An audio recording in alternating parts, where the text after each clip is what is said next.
Hello everyone, I'm Mr. Sleepy Crime. I know many of you enjoy listening to these videos as you fall asleep.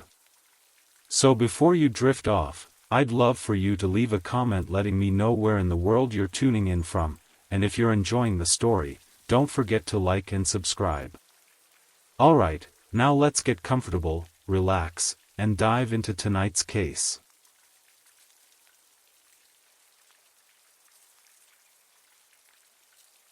Story 1.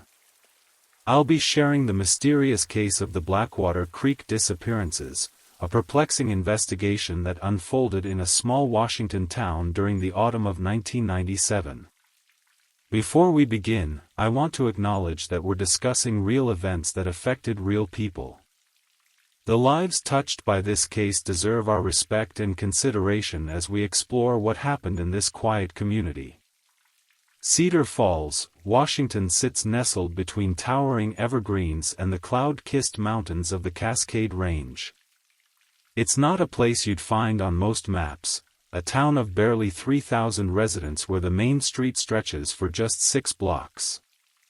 The kind of place where the same families have lived for generations, where the diner serves the same breakfast special it introduced in 1962, and where everyone's business eventually becomes everyone else's. The town was built around the promise of timber. For almost a century, the massive Douglas firs and western red cedars provided livelihoods for nearly everyone who called Cedar Falls home. The lumber mill at the edge of town once employed over half the working population. Its whistle marked the rhythm of daily life, signaling shift changes that could be heard from every corner of Cedar Falls.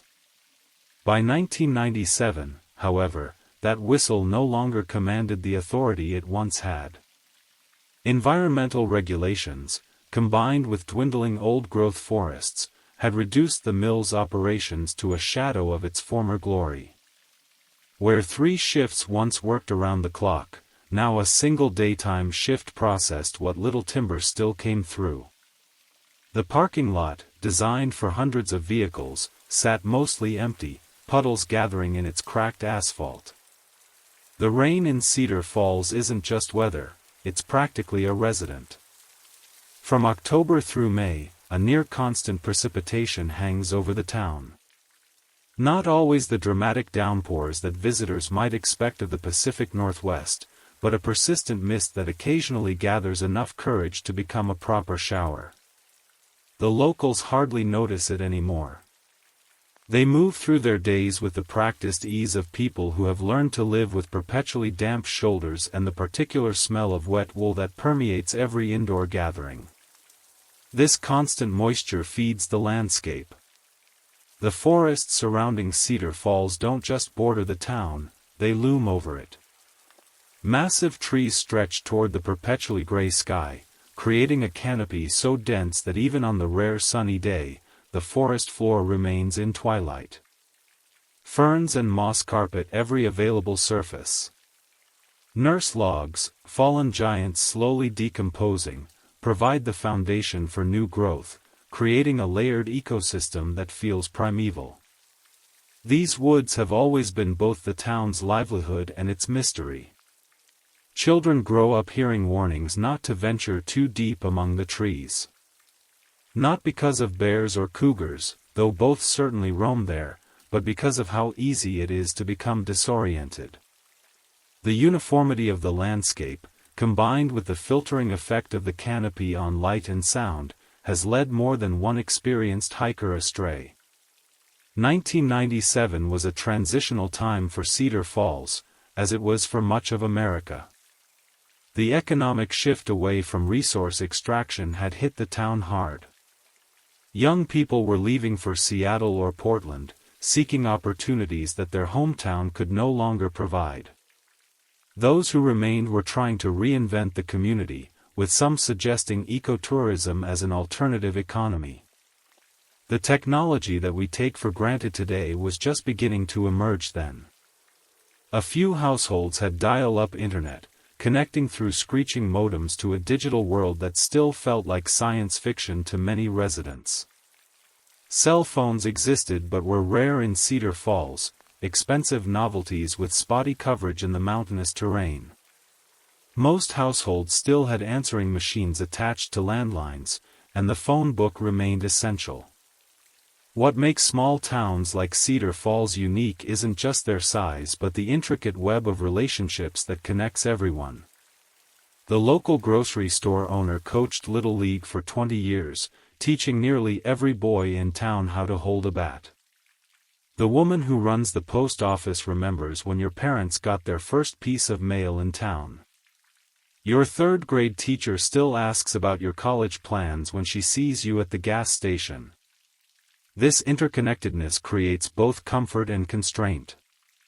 Everyone knows your history, your family, your strengths and failings.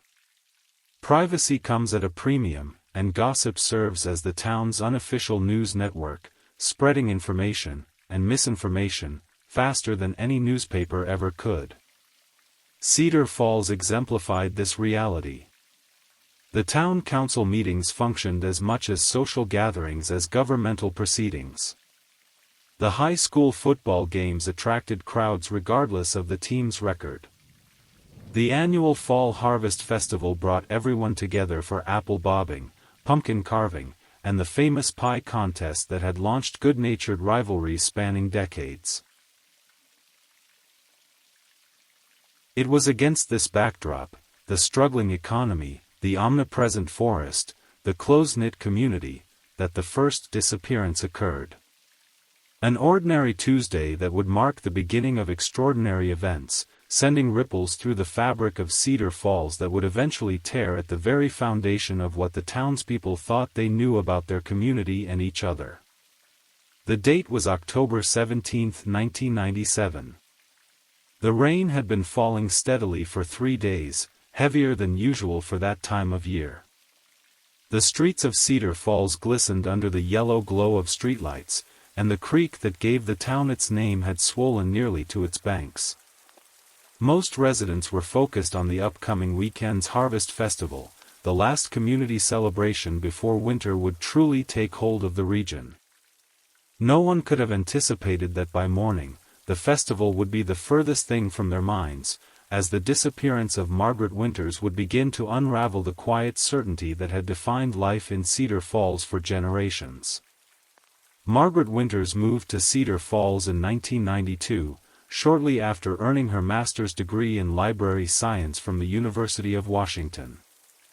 At 32, she'd become an integral part of the town despite being what locals still considered a newcomer. As the head librarian at the Cedar Falls Public Library, Margaret was known for her thoughtful book recommendations and for the way she remembered every patron's reading preferences. She lived alone in a small blue craftsman house 3 blocks from the library, a home she'd purchased with money inherited from her grandmother. The house, built in the 1920s, featured a wraparound porch where Margaret would often sit during the rare dry days, reading or waving to neighbors passing by. Her garden showed the careful attention of someone who understood plants, with native species arranged to bloom in succession throughout the growing season. Margaret stood 5'4" with auburn hair she typically wore pulled back in a practical style. She dressed simply but with attention to detail, often in cardigans and comfortable slacks that suited both her professional role and the perpetually cool climate of Cedar Falls. Those who knew her described a quiet intelligence in her hazel eyes, the kind that observed much but judged little. Her daily routine had the consistency that organized people often cultivate. Weekday mornings began with coffee on her porch, weather permitting, or at her kitchen table overlooking the garden when the rain was too heavy. She walked to work, arriving at the library by 8:30 to prepare for the 9 o'clock opening, carrying her lunch in a canvas tote bag emblazoned with the words, "So many books, so little time." Tuesdays were typically Margaret's late days at the library. She hosted an evening book club for adults, one of the few cultural activities available in Cedar Falls.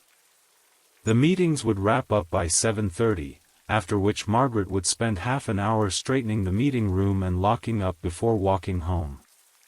On Tuesday, October 17, Margaret's morning proceeded as usual.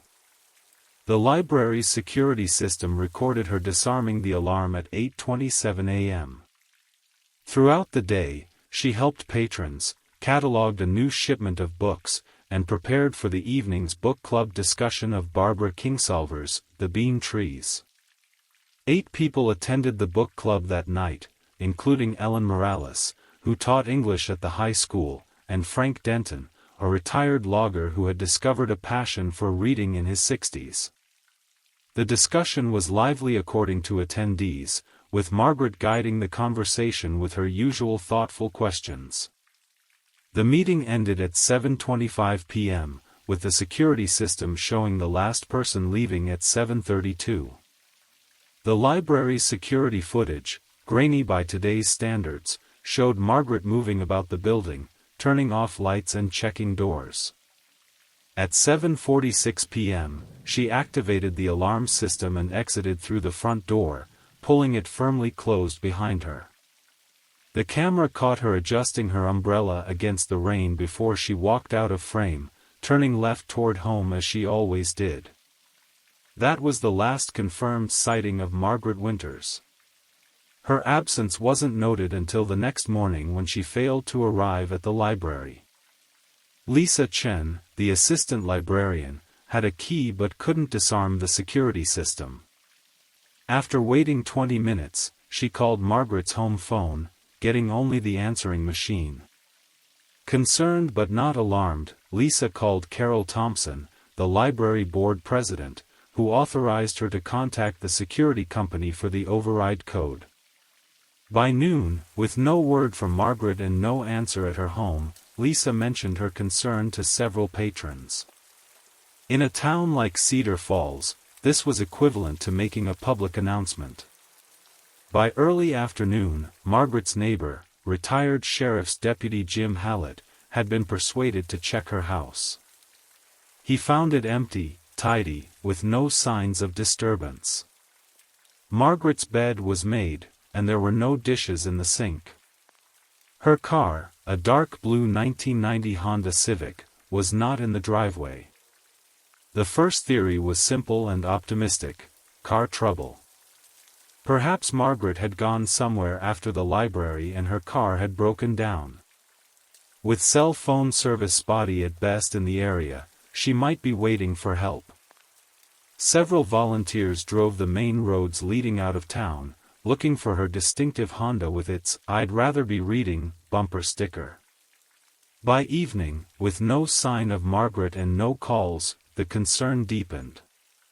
Jim Hallett contacted his former colleagues at the sheriff's department, but with no evidence of foul play, they suggested waiting until morning. Margaret was an adult, they reasoned, and adults sometimes changed their plans. The next day brought a steady downpour, heavier than usual even for Cedar Falls.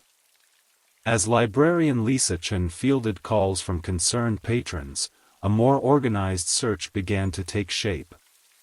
The volunteer fire department coordinated with Jim Hallett to check the roads more systematically, while others began calling hospitals in neighboring counties.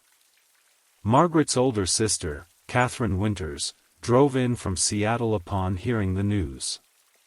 She immediately disputed any suggestion that Margaret would leave without telling anyone, describing her sister as pathologically responsible and the kind of person who leaves detailed instructions for plant sitters.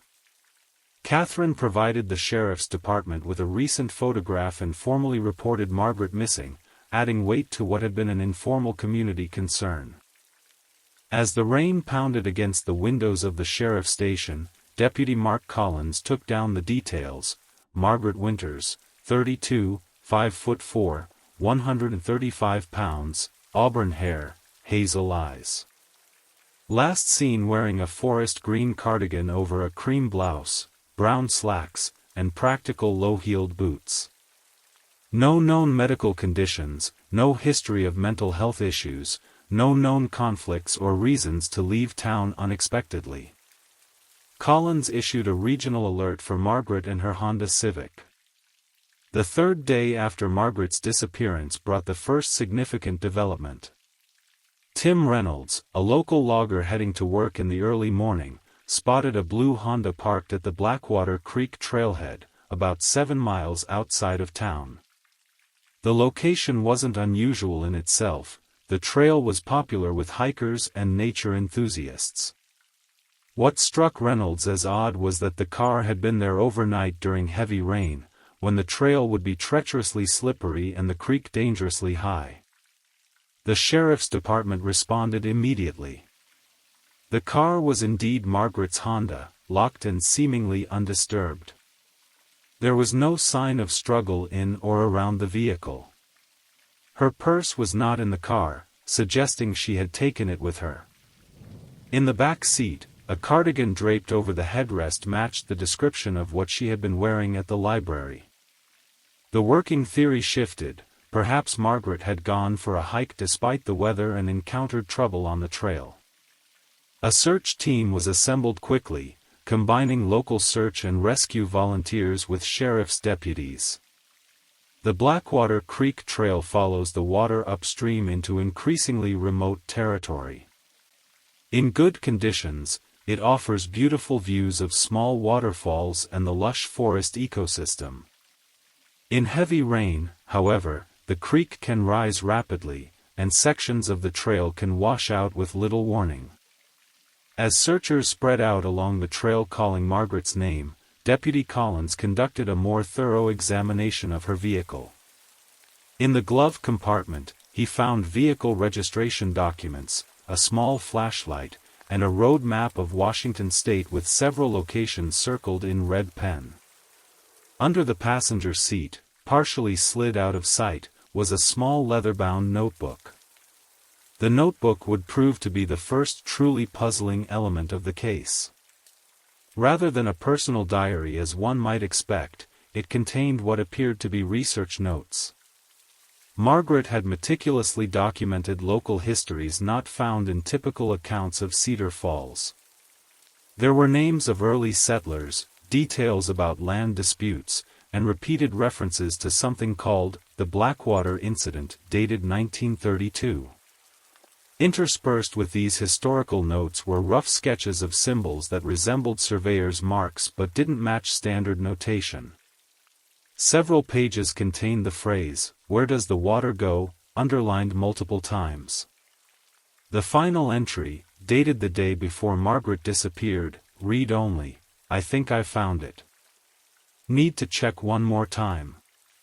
The discovery of Margaret's car and the cryptic notebook prompted the sheriff's department to request additional resources. The case was assigned to Detective Robert Hayes, who had transferred to the county department just 3 months earlier after 12 years with the Seattle Police Department's Major Crimes Unit. Hayes stood out in Cedar Falls, and not just because of his outsider status. At 6'2" with prematurely gray hair cropped close to his scalp, he carried himself with the alert posture of someone who had spent time in the military before law enforcement. He dressed more formally than the local deputies, typically in charcoal slacks and button-down shirts even when in the field. His manner was polite but reserved, more observer than participant in the small-town dynamics he encountered. When Hayes arrived at the Blackwater Creek trailhead on his first day on the case, he brought a methodical approach that contrasted sharply with the somewhat informal investigation that had preceded him. He requested that the area around Margaret's car be cordoned off with police tape, raising eyebrows among locals who weren't accustomed to such procedures for what many still viewed as a missing person rather than a crime scene. "I understand this is difficult," Hayes explained to the gathered search volunteers, "but we need to preserve any evidence that might help us understand what happened to Ms. Winters. The first 72 hours of any missing persons case are critical, and we're already past that window." Hayes began by interviewing each person who had been at the library book club the night Margaret disappeared. He sat in the sheriff's station, a small building that housed just 4 deputies and their chief, methodically working through the list. His questions were detailed, focused not just on what happened during the meeting but on Margaret's demeanor, any unusual comments she might have made, and whether she had mentioned plans to go hiking afterward. None of the book club members recalled Margaret mentioning the Blackwater Creek Trail or any hiking plans. Ellen Morales, the English teacher, noted that Margaret had seemed a bit distracted during the meeting, occasionally glancing at her watch. Frank Denton remembered that she had kept a different book on the table beside her notes for the discussion, something old with a dark cover, not the Kingsolver we were discussing. Meanwhile, in the town of Cedar Falls, theories about Margaret's disappearance multiplied. At the diner, the post office, the hardware store, anywhere people gathered, speculation flowed freely. Some suggested she might have simply left town, tired of small-town life and seeking adventure elsewhere. Others wondered if an old boyfriend might have appeared unexpectedly. The darker possibilities, accident or foul play, were mentioned in lowered voices, as if speaking them aloud might make them more likely. On his fourth day leading the investigation, Detective Hayes arranged to meet with Catherine Winters, Margaret's sister, who was staying at Margaret's house.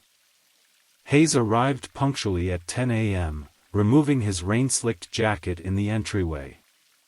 "Ms. Winters," he began, once they were seated in Margaret's meticulously organized living room, "I know you've already spoken with Deputy Collins, but I'd like to go through some questions again, if you don't mind."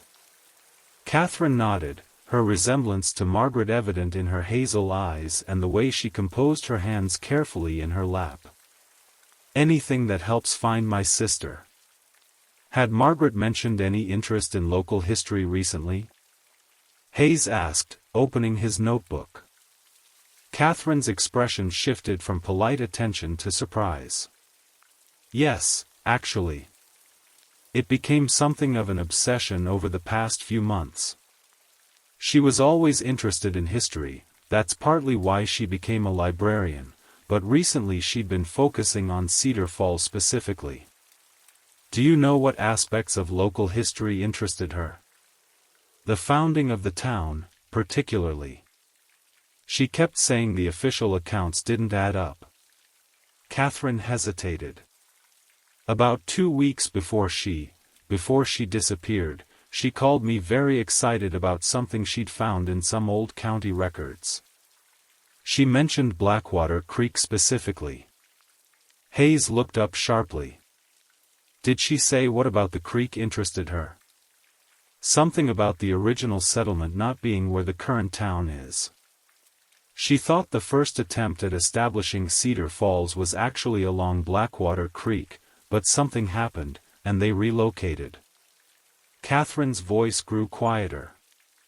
"She mentioned that there weren't any records explaining why they moved, which she found suspicious."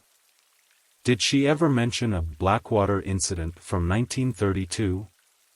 Hayes asked, consulting his notes. Catherine shook her head.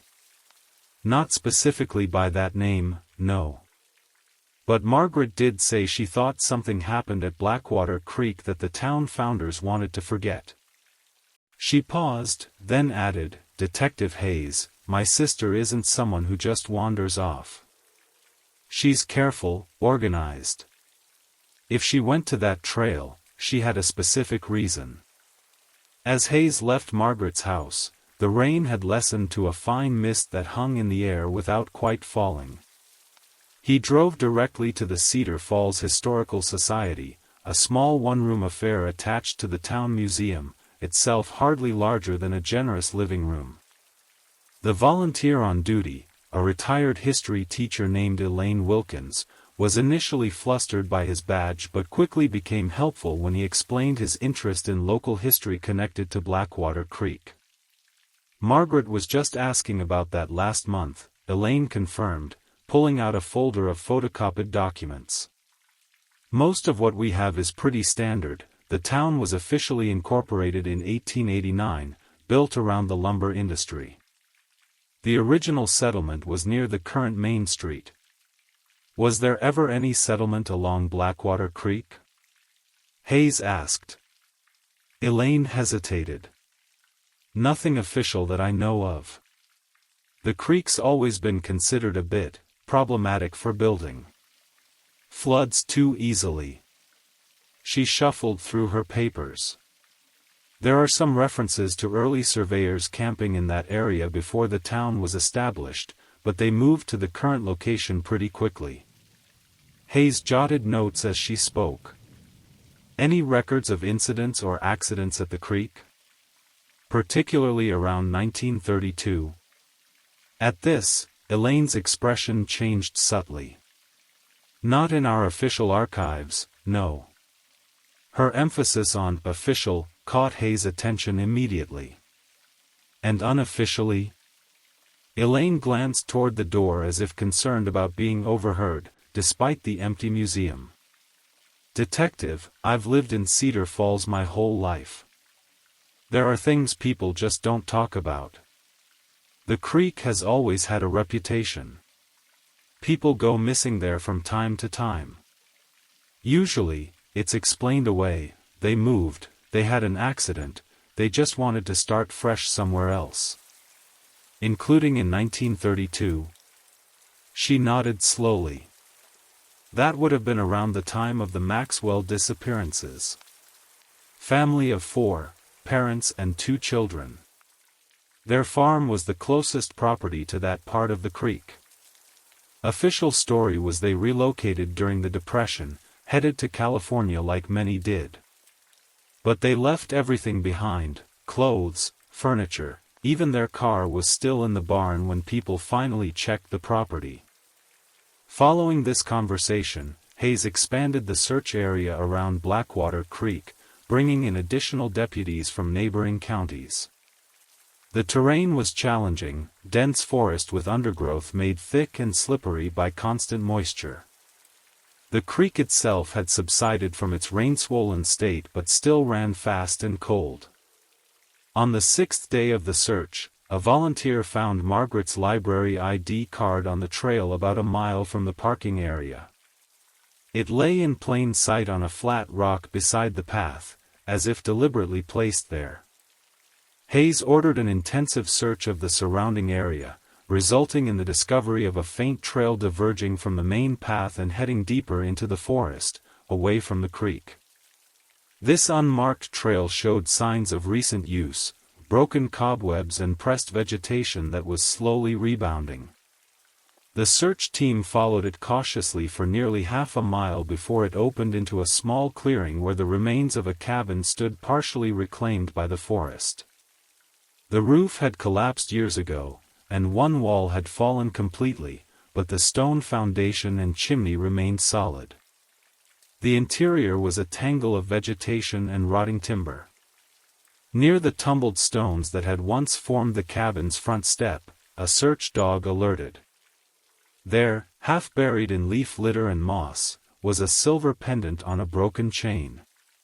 Catherine Winters later identified it as belonging to Margaret, a graduation gift from their parents featuring an open book design. The discovery of the pendant transformed the investigation. What had been treated primarily as a missing person case now carried the weight of potential foul play. The location of the pendant, not along the main trail but near this remote, abandoned structure, suggested Margaret had specific knowledge of the cabin's existence and reason to visit it. The cabin itself presented a mystery. It appeared on no current maps of the area, and according to county property records, the land had been owned by the timber company that founded Cedar Falls since the late 1800s. No residential structures were listed in the official documentation. Hayes ordered a thorough search of the cabin ruins and surrounding area. Beneath decades of forest debris, the search team found remnants of daily life, pieces of pottery, a rusted wood stove, broken glass from windows or bottles. Most items were too degraded to provide useful information, but in the stone foundation, a small metal box had been tucked into a crevice, protected from the worst of the elements. The box contained several yellowed photographs showing the cabin when it was intact, surrounded by cleared land rather than forest.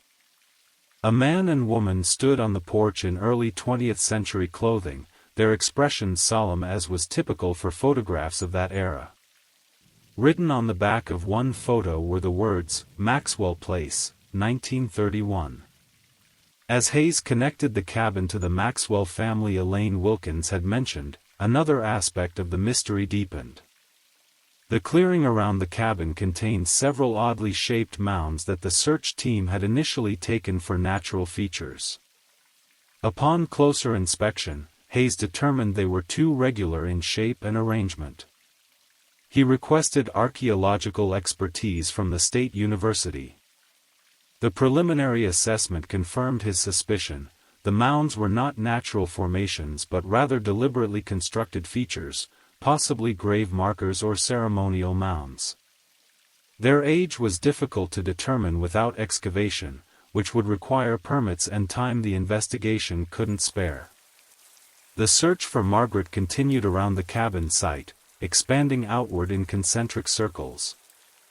Hayes kept returning to the notebook found in her car, particularly the repeated question, "Where does the water go?" The topography around Blackwater Creek included several places where the water seemed to disappear underground only to resurface further downstream, a common feature in karst landscapes with limestone bedrock.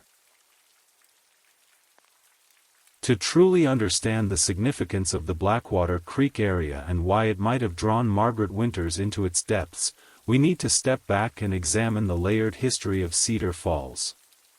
While the official historical markers and town brochures tell a straightforward story of prosperity built on timber, the complete narrative contains shadows and uncertainties that few residents speak about openly. The land that would eventually become Cedar Falls was first surveyed in 1872 by a team working for Northwest Timber and Development Company. Led by William Blackwood, the surveyors spent several months mapping the region, documenting the massive old-growth forests and the network of creeks and rivers that could potentially power sawmills. Their original field notes, preserved in fragments at the State Archives, described the area around Blackwater Creek as exceptionally promising for initial settlement due to its relatively flat terrain and access to water. Curiously, by the time Northwest Timber began construction of its first buildings in 1873, they had abandoned the Blackwater Creek location entirely, instead establishing their operations 5 miles away at the current town site. The company records offer no explanation for this change of plans, an unusual omission in otherwise meticulous business documentation. The earliest newspaper accounts of Cedar Falls, beginning with the establishment of the Cedar Falls Gazette in 1890, occasionally reference the old survey camp at Blackwater Creek, but provide no details about why it was abandoned.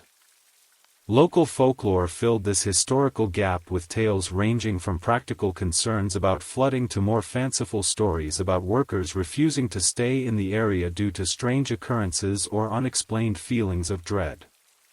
What we do know with certainty is that Northwest Timber maintained ownership of the Blackwater Creek lands even as they developed the town elsewhere. Company records show they actively prevented homesteading or development in that area, designating it as Forest Reserve despite allowing logging in similar terrain throughout their holdings. This policy led to tensions with early settlers like the Harmon family, who attempted to establish a farm near the creek in 1895. The ensuing legal dispute dragged on for years, with the Harmons claiming the company had no right to prevent settlement on land they weren't actively using. Court records show the case was abruptly dismissed in 1897 after the Harmons withdrew their claim and left the area. No reason was recorded for their sudden departure.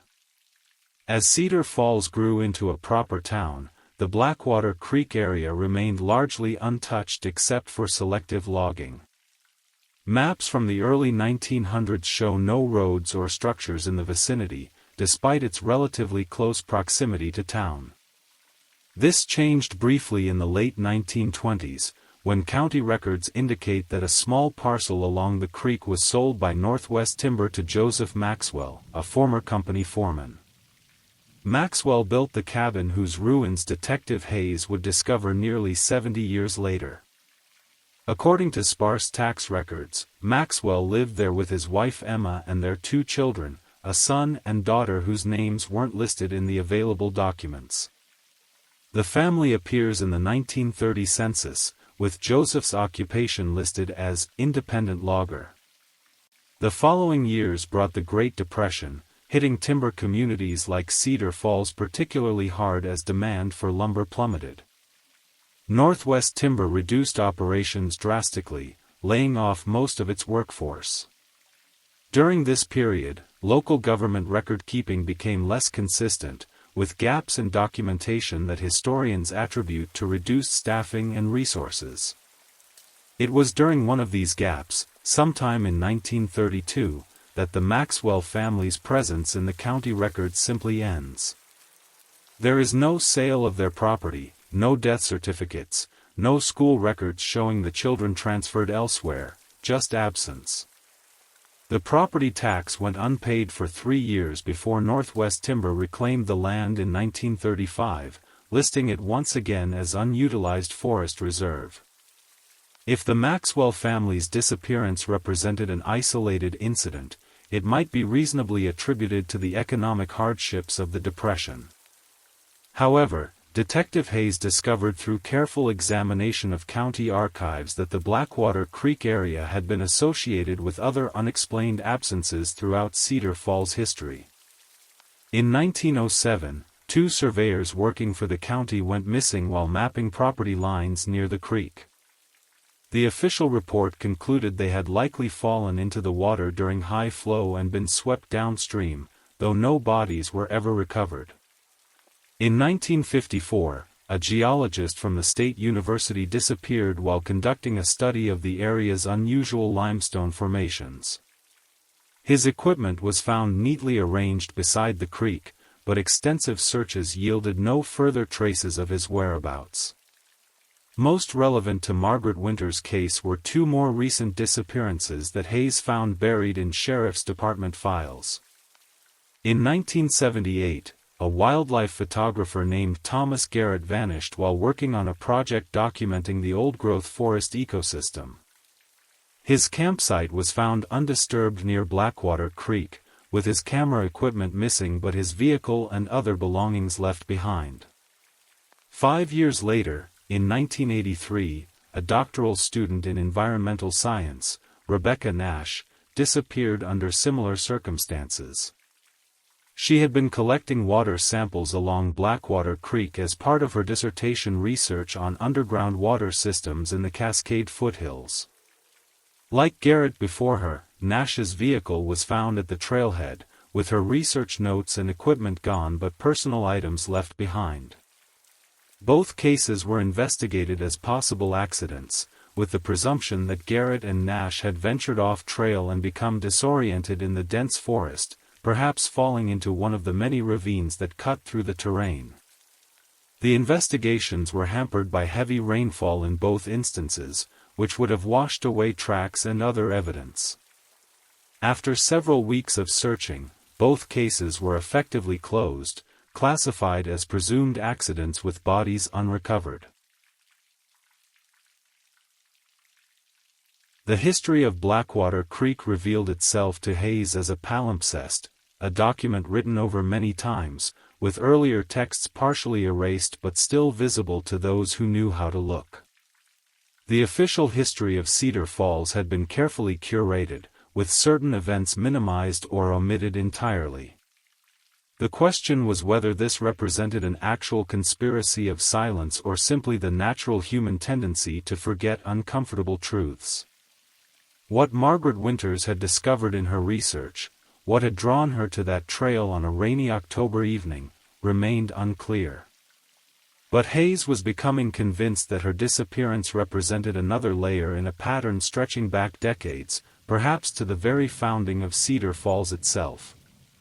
The detective kept returning to the phrase from Margaret's notebook, "Where does the water go?" Blackwater Creek's name derived from its unusual dark color, caused by tannins from the surrounding vegetation. In several places along its course, the creek disappeared into underground channels, emerging again hundreds of yards downstream. These natural features had created local legends about the creek swallowing things, legends that now seemed to carry a more ominous weight.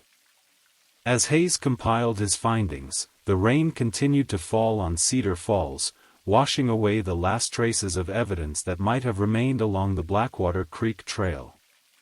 Time was becoming as much an adversary as the challenging terrain and the town's reticence about its own history.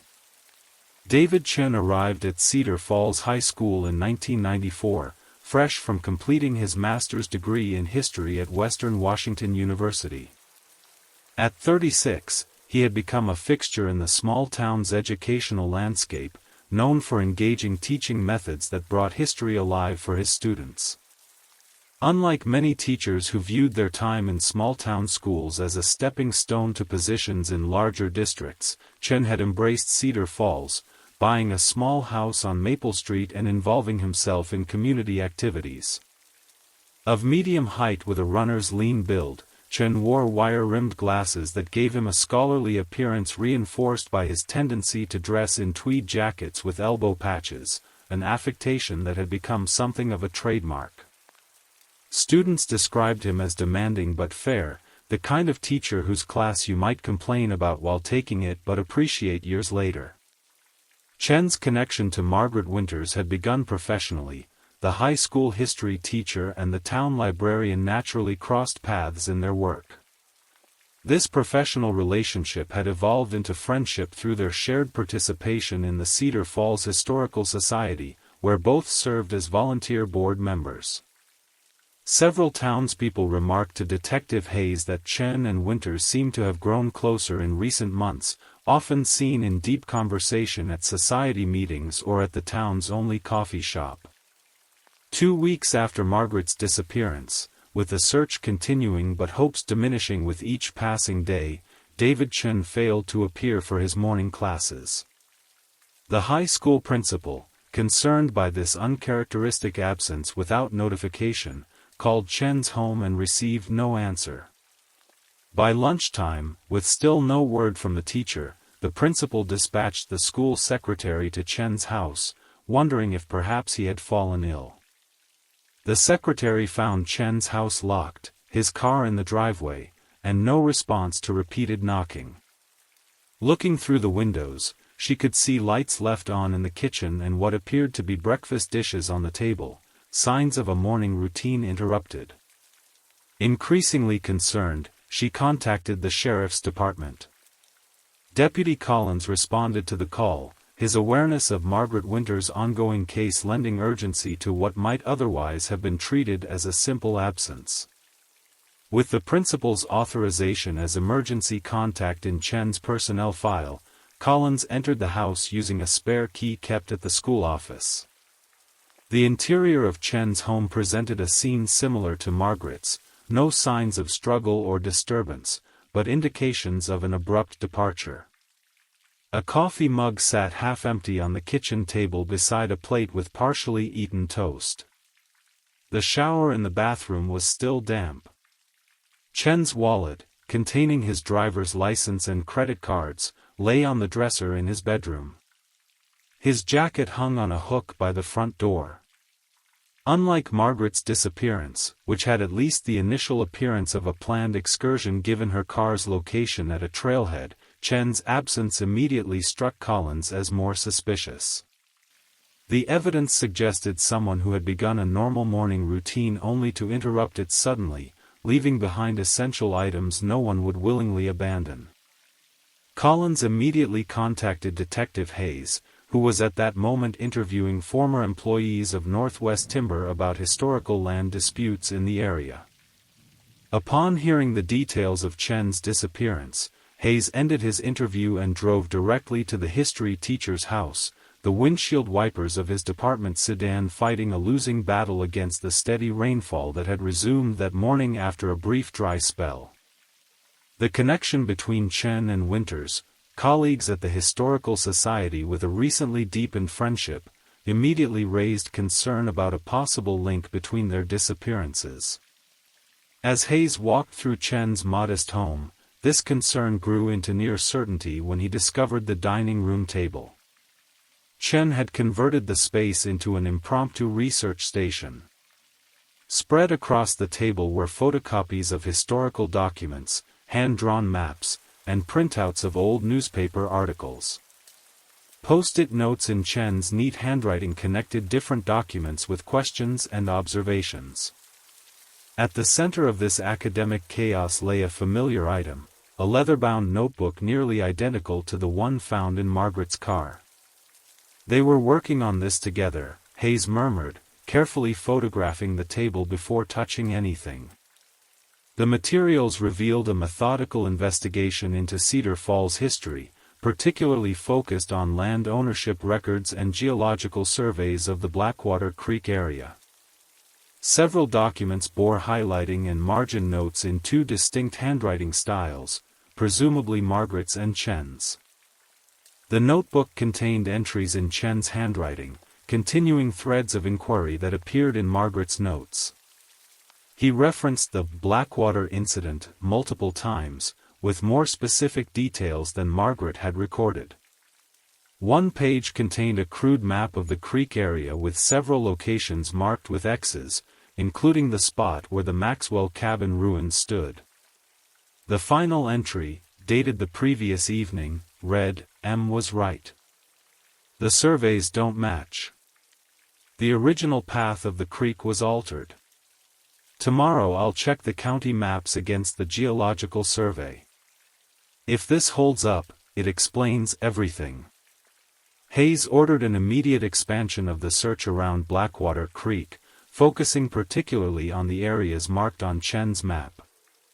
He also requested a detailed background check on both missing persons, looking for any connections beyond their obvious shared interest in local history. News of a second disappearance spread through Cedar Falls with the speed and force of floodwaters. The coincidence was too striking to ignore. Two educated professionals, both involved in historical research, vanishing without explanation within weeks of each other. The town's initial concern transformed into something closer to fear. Parents began driving children to school rather than allowing them to walk. The usual groups of teenagers who gathered at the town park dwindled as families imposed earlier curfews. The diner saw a drop in evening business as residents opted to head home before dark. Cedar Falls was experiencing something it hadn't known in generations, a fundamental uncertainty about its safety. The fear manifested in rumors that multiplied like the mushrooms sprouting from the perpetually damp forest floor. Some residents recalled old stories about Blackwater Creek being cursed or hungry, folkloric warnings passed down through generations but never taken seriously until now. Others suggested more prosaic explanations. Perhaps Margaret and David had run off together, planning a new life away from small-town scrutiny. The more practical-minded wondered about accident or misadventure. The forests around Cedar Falls were vast and unforgiving, especially in the rainy season. Hayes listened to these theories without comment, focusing instead on the evidence. The search for David Chen began where the search for Margaret Winters continued, along the Blackwater Creek Trail and around the ruins of the Maxwell cabin. The rain that had plagued the initial investigation persisted, now accompanied by thick fog that rose from the forest floor each morning, transforming the search area into a ghostly landscape of looming shadows and muffled sounds. The fog presented additional challenges for the search teams. Visibility often decreased to less than 20 feet, making it easy to become disoriented even on established trails. Sound behaved strangely in the mist, sometimes carrying voices clearly over unusual distances, other times deadening them completely. Team members reported the unsettling experience of hearing their names called from the fog, only to discover their colleagues were nowhere nearby. Hayes joined the search daily, his tall figure emerging from the mist like an apparition as he moved methodically between teams, checking findings and coordinating efforts. The traditional bright orange vests worn by searchers appeared as muted ghosts in the fog, their color absorbed by the oppressive grayness that hung between the trees. Dense fog transformed the familiar forest into an alien landscape. The massive Douglas firs and western red cedars loomed as indistinct giants in the mist, their upper reaches invisible, their trunks appearing and disappearing as the fog shifted with subtle air currents. The persistent dripping from saturated branches created a constant percussion that seemed to come from all directions at once, disorienting even experienced woodsmen. The undergrowth, normally a riot of ferns and berry bushes, became treacherous in the limited visibility. Search team members moved slowly, testing each step on ground made slippery by decomposing leaves and excess moisture. The creek itself seemed more ominous in these conditions, its dark water barely visible until one was standing directly at its edge, its sound masked by the general dampness of the environment. On the fourth day of the expanded search, a team working near one of the locations marked on Chen's map made a discovery. In an area where Blackwater Creek briefly disappeared underground, flowing into a natural limestone tunnel before re-emerging several hundred yards downstream, they found a small clearing that showed signs of recent activity.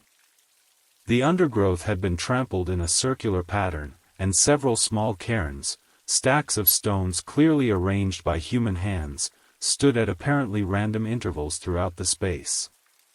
Near the largest cairn, partially protected from the elements by an overhanging rock ledge, lay a digital camera.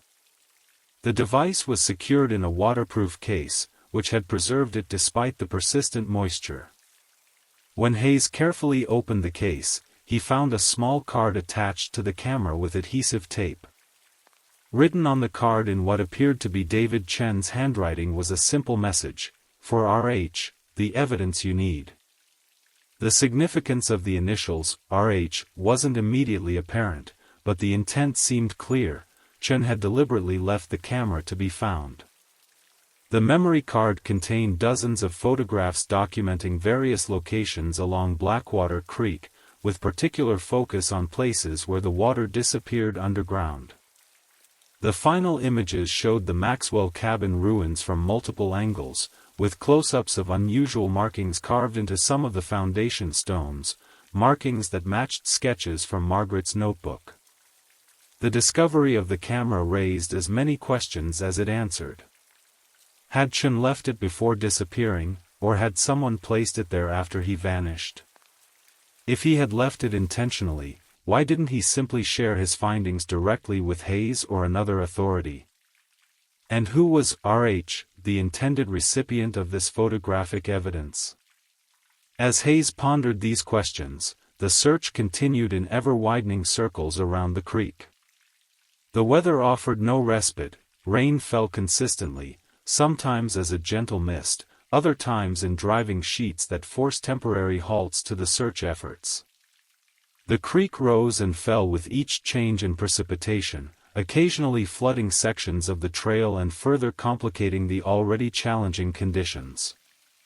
2 weeks into the dual investigation, with still no trace of either missing person beyond the few items already discovered, Hayes called a meeting with Sheriff Wilson and the core search team leaders.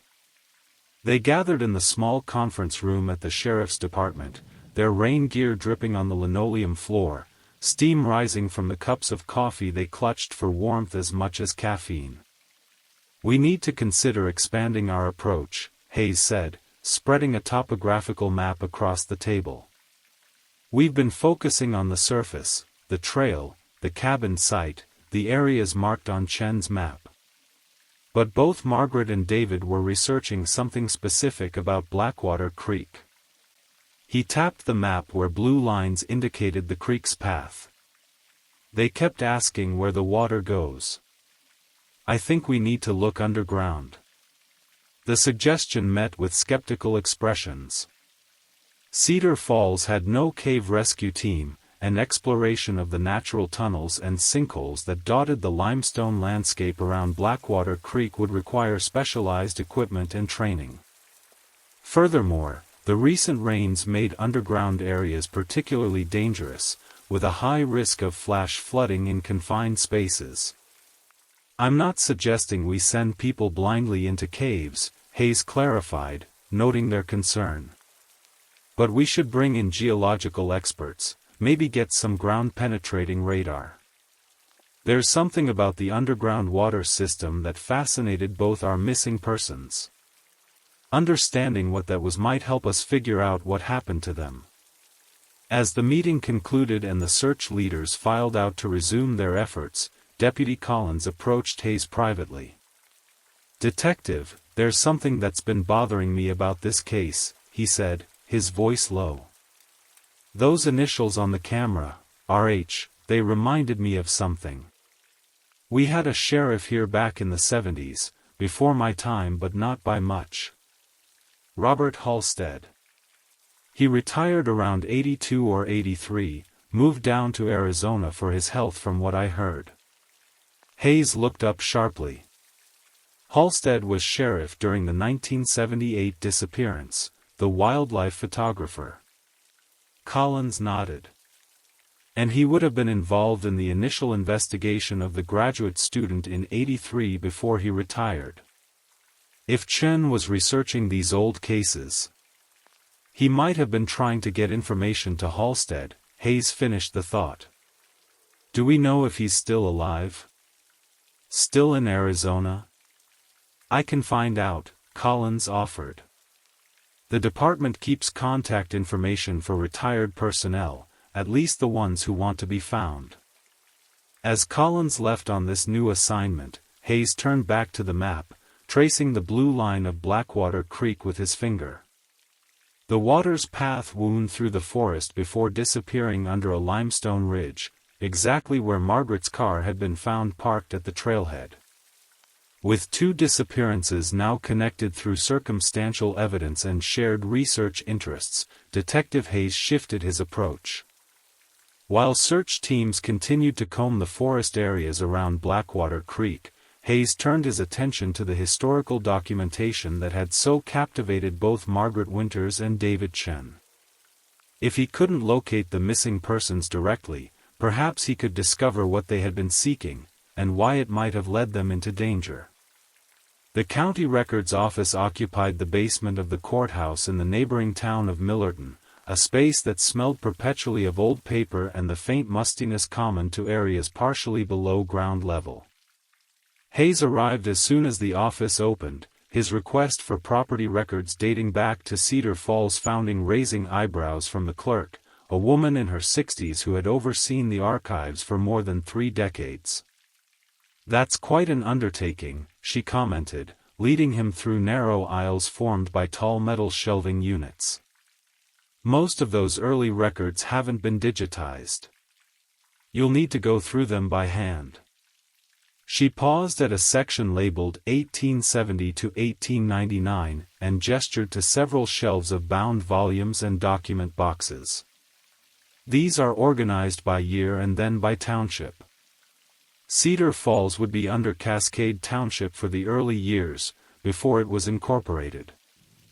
Hayes thanked her and settled at a reading table positioned beneath fluorescent lights that hummed faintly.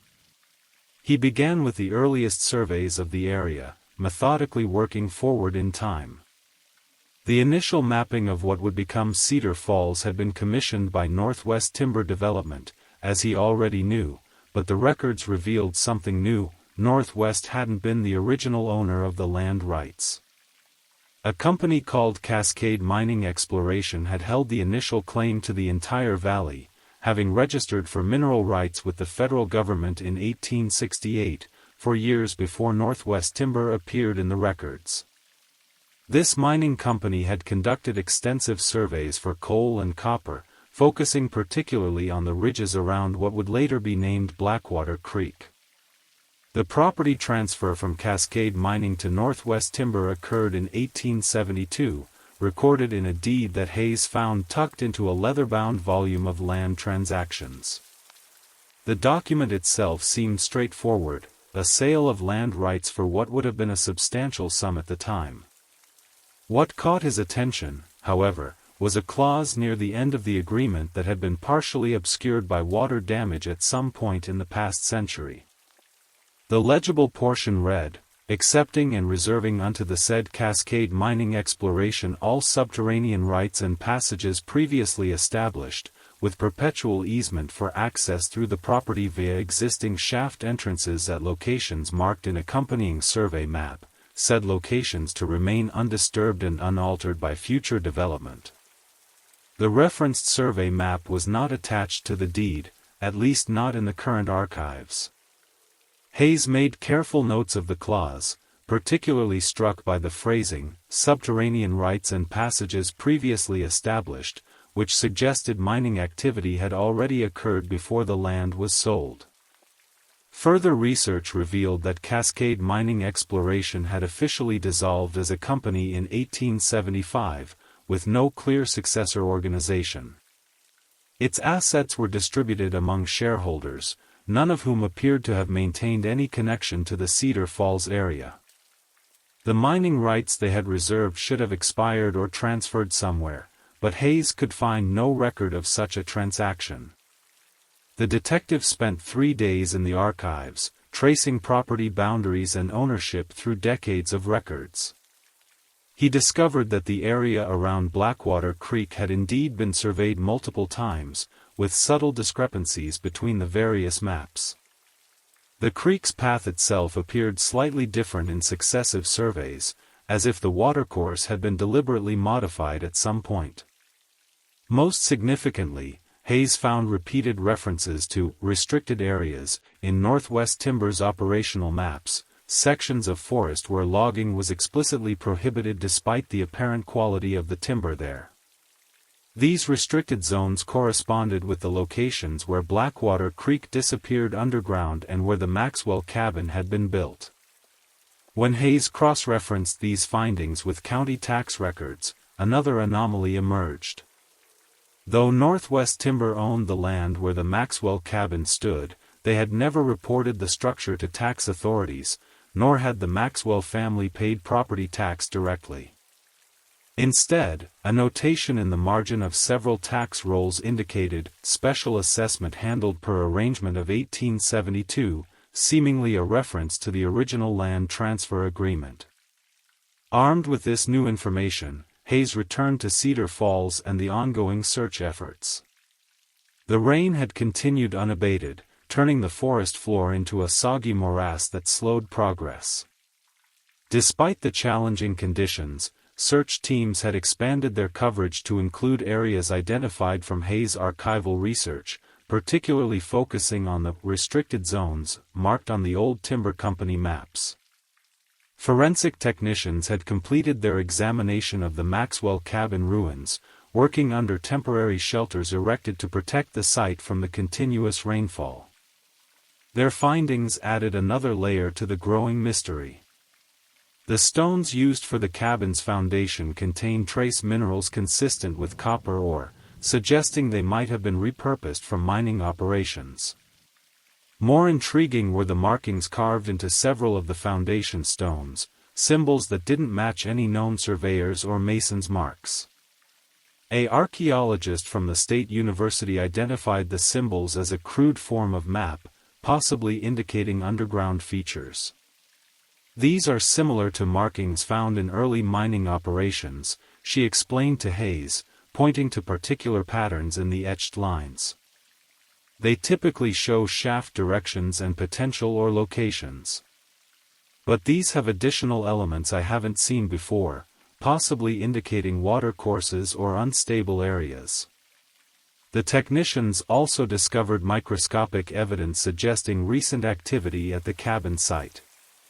Freshly broken vegetation, modern boot prints partially preserved in a protected area beneath the fallen roof, and fibers consistent with contemporary clothing materials all indicated that someone had spent considerable time examining the ruins within the past month. Hayes methodically consolidated these findings, creating a detailed timeline that integrated the historical information with the evidence from both disappearances. The pattern that emerged suggested a connection between the original mining operations, the unusual treatment of the Blackwater Creek area in subsequent decades, and the periodic disappearances of people who investigated the region too closely. What remained unclear was whether human malevolence or some environmental factor was responsible for these disappearances. Had Margaret and David stumbled upon something that someone wanted to keep hidden, or had they ventured into naturally dangerous territory without understanding the risks? As Hayes contemplated these questions, Deputy Collins arrived with information about Robert Halstead, the former sheriff to whom David Chen had apparently tried to send photographic evidence. Halstead passed away 3 years ago, Collins reported, setting a folder on Hayes' desk. Pancreatic cancer. But here's where it gets interesting. Before he died, he was working on a book about unsolved cases from his time as sheriff. His daughter still lives in Phoenix, and when I spoke with her, she mentioned that her father had been contacted by someone from Cedar Falls in recent months asking about the Blackwater Creek disappearances. Margaret or David? Hayes asked. She couldn't recall the name, but she did say her father seemed troubled after the conversations. He told her that he'd made a mistake years ago by not looking more closely at the connection between those cases and the history of the area. This new information led Hayes to interview former colleagues of Halstead who still lived in the area. Most remembered little about the specific cases, but one retired deputy, Martin Geller, provided an unexpected breakthrough. Geller had been a rookie during the 1978 disappearance of photographer Thomas Garrett, assigned primarily to manage the search teams rather than investigate directly. Hayes met with Geller at the elderly man's home, a small ranch house on the outskirts of Cedar Falls. At 82, Geller's body showed the effects of age, but his mind remained sharp, his recall of events from decades earlier surprisingly detailed. Sheriff Halstead didn't tell the whole story about the Garrett disappearance, Geller confided, his voice lowered despite there being no one else in the house. We found Garrett's journal in his campsite. It had entries about strange lights near the creek at night, and sounds coming from underground that he couldn't explain. Halstead decided to keep that information out of the official report, said it would just cause panic and bring all sorts of curiosity seekers to the area. Hayes leaned forward, rain drumming steadily on the roof above them. Did Garrett mention anything about mining operations or underground passages? Geller nodded slowly. He'd found what he thought was an old mine entrance, partially collapsed but still accessible. His last entry mentioned planning to explore it the next day. The retired deputy hesitated, then added, there was something else, something that never made it into any report. Before Garrett disappeared, he stopped by the station to ask about getting permission to go into restricted areas. He mentioned seeing people in the forest at night, near the creek. Not hikers or campers, he described them as moving differently, like they knew the forest in a way normal folks didn't. This conversation led Hayes to review statements from locals who lived nearest to the Blackwater Creek area. Most were brief and unhelpful, typical accounts from people with no direct knowledge of the disappearances. One statement, however, stood out. Ellen Morales, the high school English teacher who had attended Margaret's final book club meeting, had mentioned that her family had lived in Cedar Falls for generations, their property bordering the forest surrounding Blackwater Creek. Hayes arranged to interview Morales again, meeting her at her home after school hours. The house, a restored Victorian at the edge of town, offered a view of the forested ridges from its back porch, where Morales suggested they talk. Despite the continuing rain, the covered veranda provided shelter, the sound of water striking the roof creating a constant background rhythm to their conversation. My grandmother used to tell stories about Blackwater Creek, Morales said, gazing out at the mist-shrouded trees in the distance. I always thought they were just meant to scare children away from wandering too far into the woods. She talked about the hollow people who lived under the hills. Hollow people? Hayes prompted when she fell silent. Morales nodded, wrapping her cardigan more tightly around herself despite the mild temperature. The way she described them, they were once miners who went too deep into the earth and became changed by what they found there. She said they could only come out at night or when the fog was thick, and they were always looking for new people to take back into the darkness. Hayes kept his expression neutral, recognizing folklore when he heard it, yet aware that such stories often contained kernels of historical truth. "Did you ever share these stories with Margaret Winters or David Chen?" Margaret asked about local legends a few months ago, Morales confirmed. It was for a special collection she was creating at the library, Oral Histories and Folklore of Cedar Falls. I mentioned my grandmother's stories, and she seemed particularly interested in the connection to the mines. She asked if I knew where the old mine entrances might have been. Morales hesitated before continuing, her voice dropping almost to a whisper. "I should have told you this earlier, but it seemed so irrational. I've had night terrors since I was a child. Always the same dream, figures moving through the trees outside my window, watching the house. Not human figures, not exactly, but something that used to be human. My grandmother said I was sensitive to the hollow people, that I could sense them when others couldn't." She turned to face Hayes directly. "The night before Margaret disappeared, I had the dream again, more vivid than it had been in years. I called her the next morning to cancel for book club, just feeling unsettled. She told me she was onto something big regarding the history of Cedar Falls, something about the original survey being deliberately falsified to hide what was underground. She sounded excited, not frightened at all." "And did you see anything unusual that night?"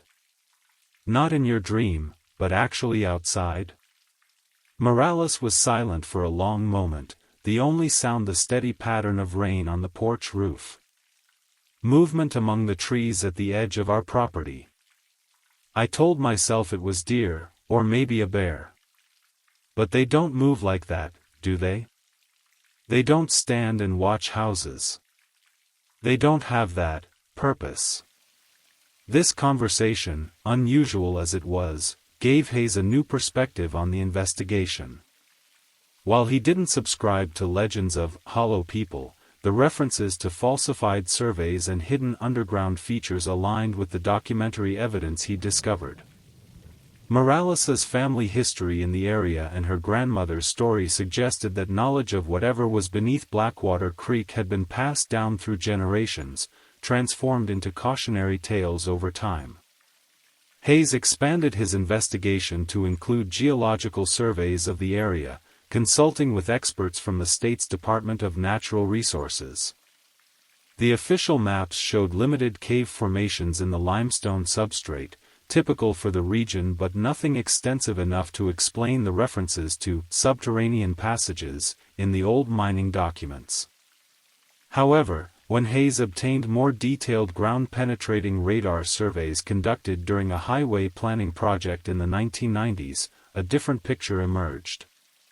The radar had detected extensive void spaces beneath the ridges surrounding Blackwater Creek, caverns and tunnels far more substantial than the official geological surveys indicated. Most significantly, these underground spaces followed a pattern that roughly matched the cryptic markings on the Maxwell cabin foundation stones. With this information, Hayes refocused the search efforts on locating possible entrances to these underground systems. Teams concentrated on the areas where Blackwater Creek disappeared underground, using the historical maps and David Chen's marked locations as guides.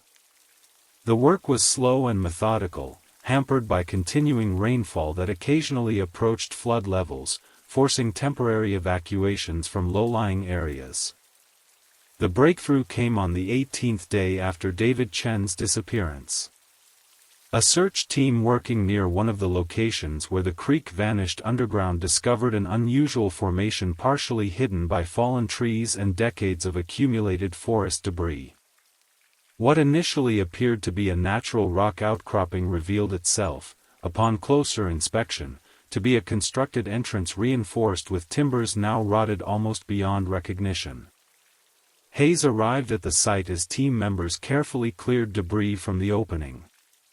The entrance had been deliberately concealed, with younger trees planted in a pattern that would eventually hide it completely as they matured. Only the recent heavy rains, which had caused minor landslides throughout the area, had exposed enough of the structure to make it visible. The discovery of the mine entrance changed the nature of the investigation. Hayes immediately requested specialized assistance from the state's cave rescue team and mining experts, aware that amateur exploration of such spaces could be fatally dangerous. As they waited for this specialized help to arrive, the forensic team carefully examined the area around the entrance. Their findings confirmed recent activity.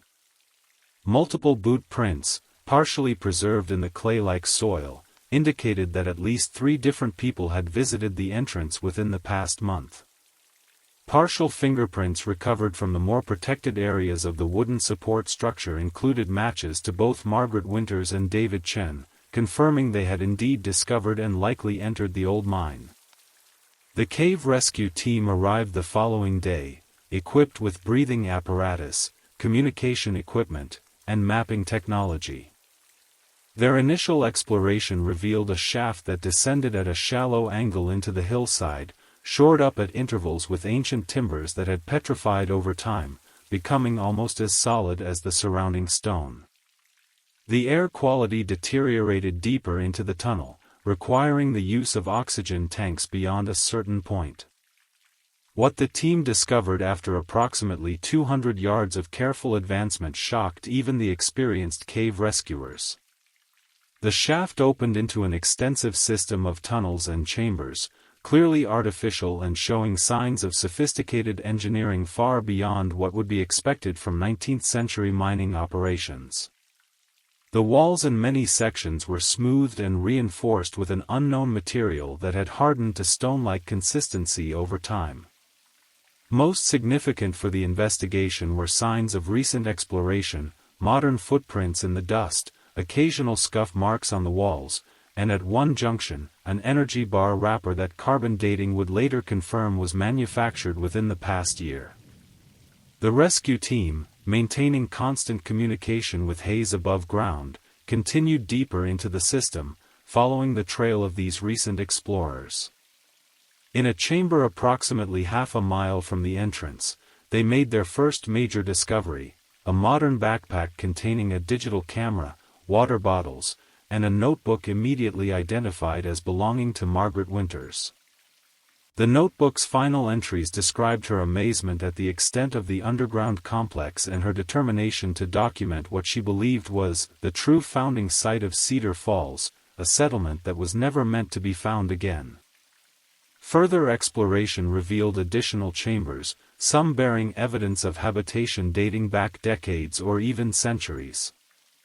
Tools and equipment spanning different historical periods suggested the mines had been accessed repeatedly throughout their existence. In one larger chamber, the rescue team discovered what appeared to be living quarters, crude but functional spaces with evidence of recent use. On the 4th day of underground exploration, in a partially flooded tunnel that connected to a natural cave system, the team found David Chen's glasses and identification card. Nearby, scratched into a smooth section of wall, was a message: "Follow the North Passage."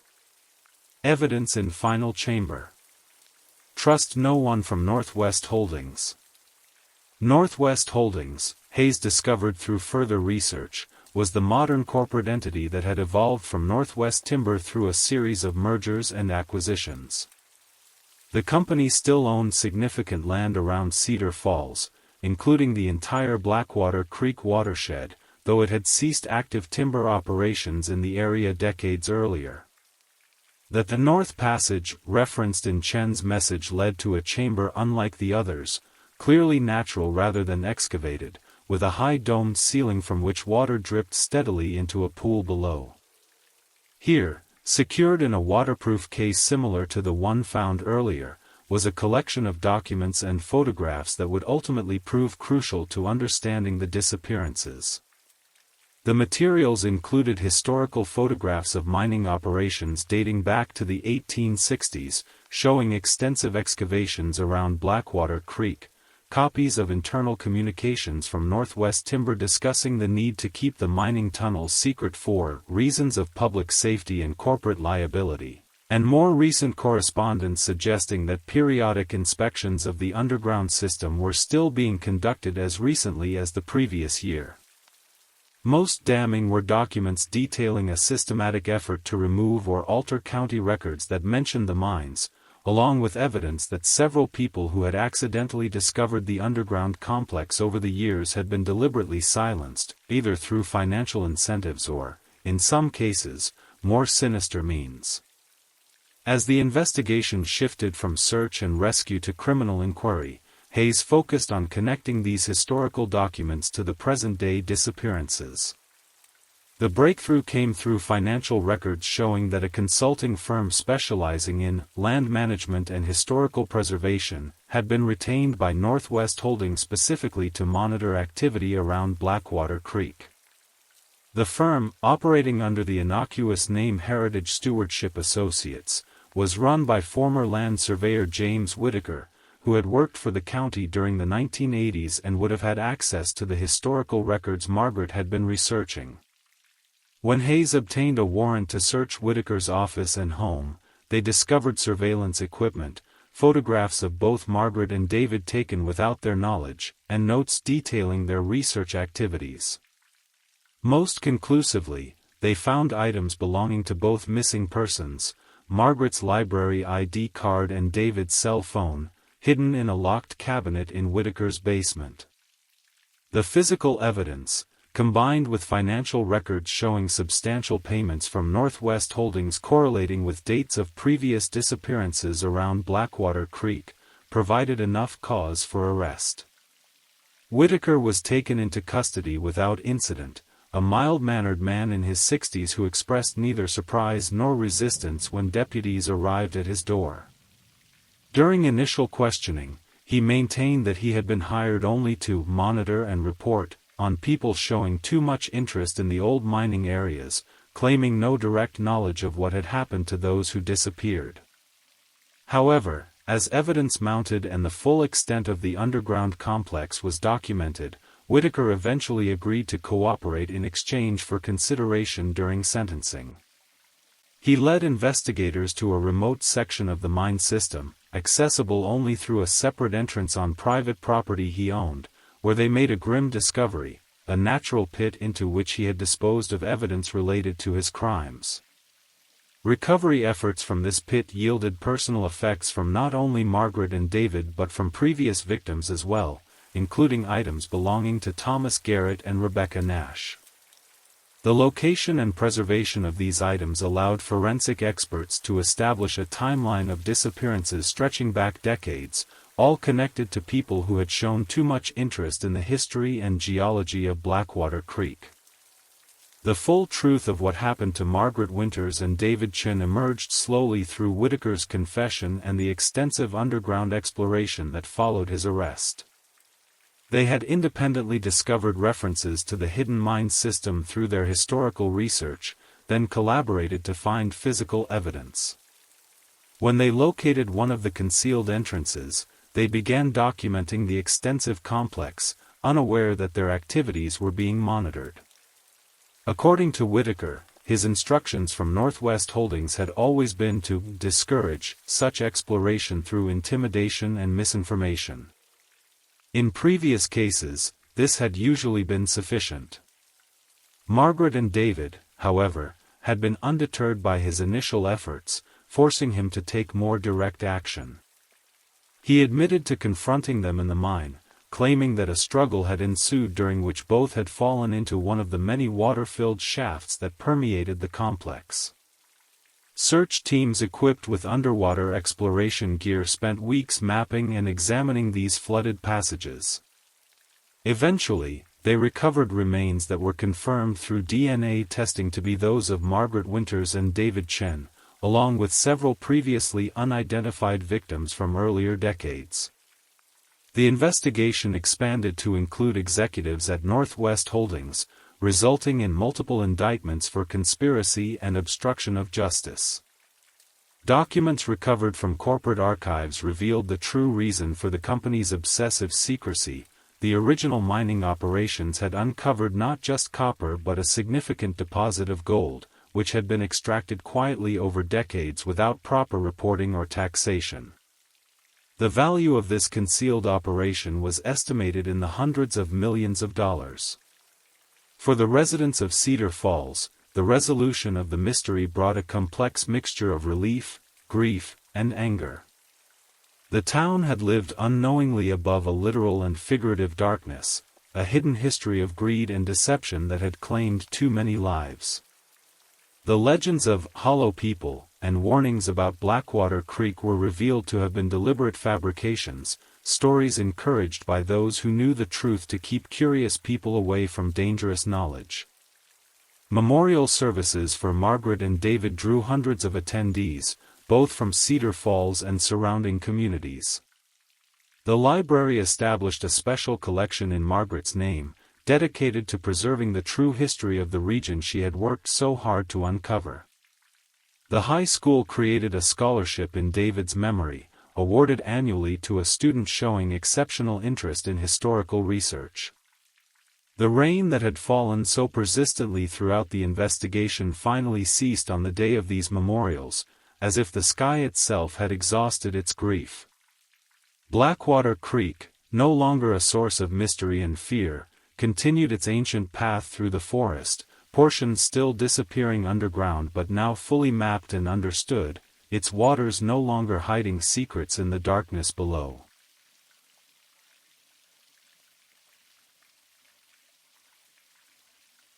Story 2.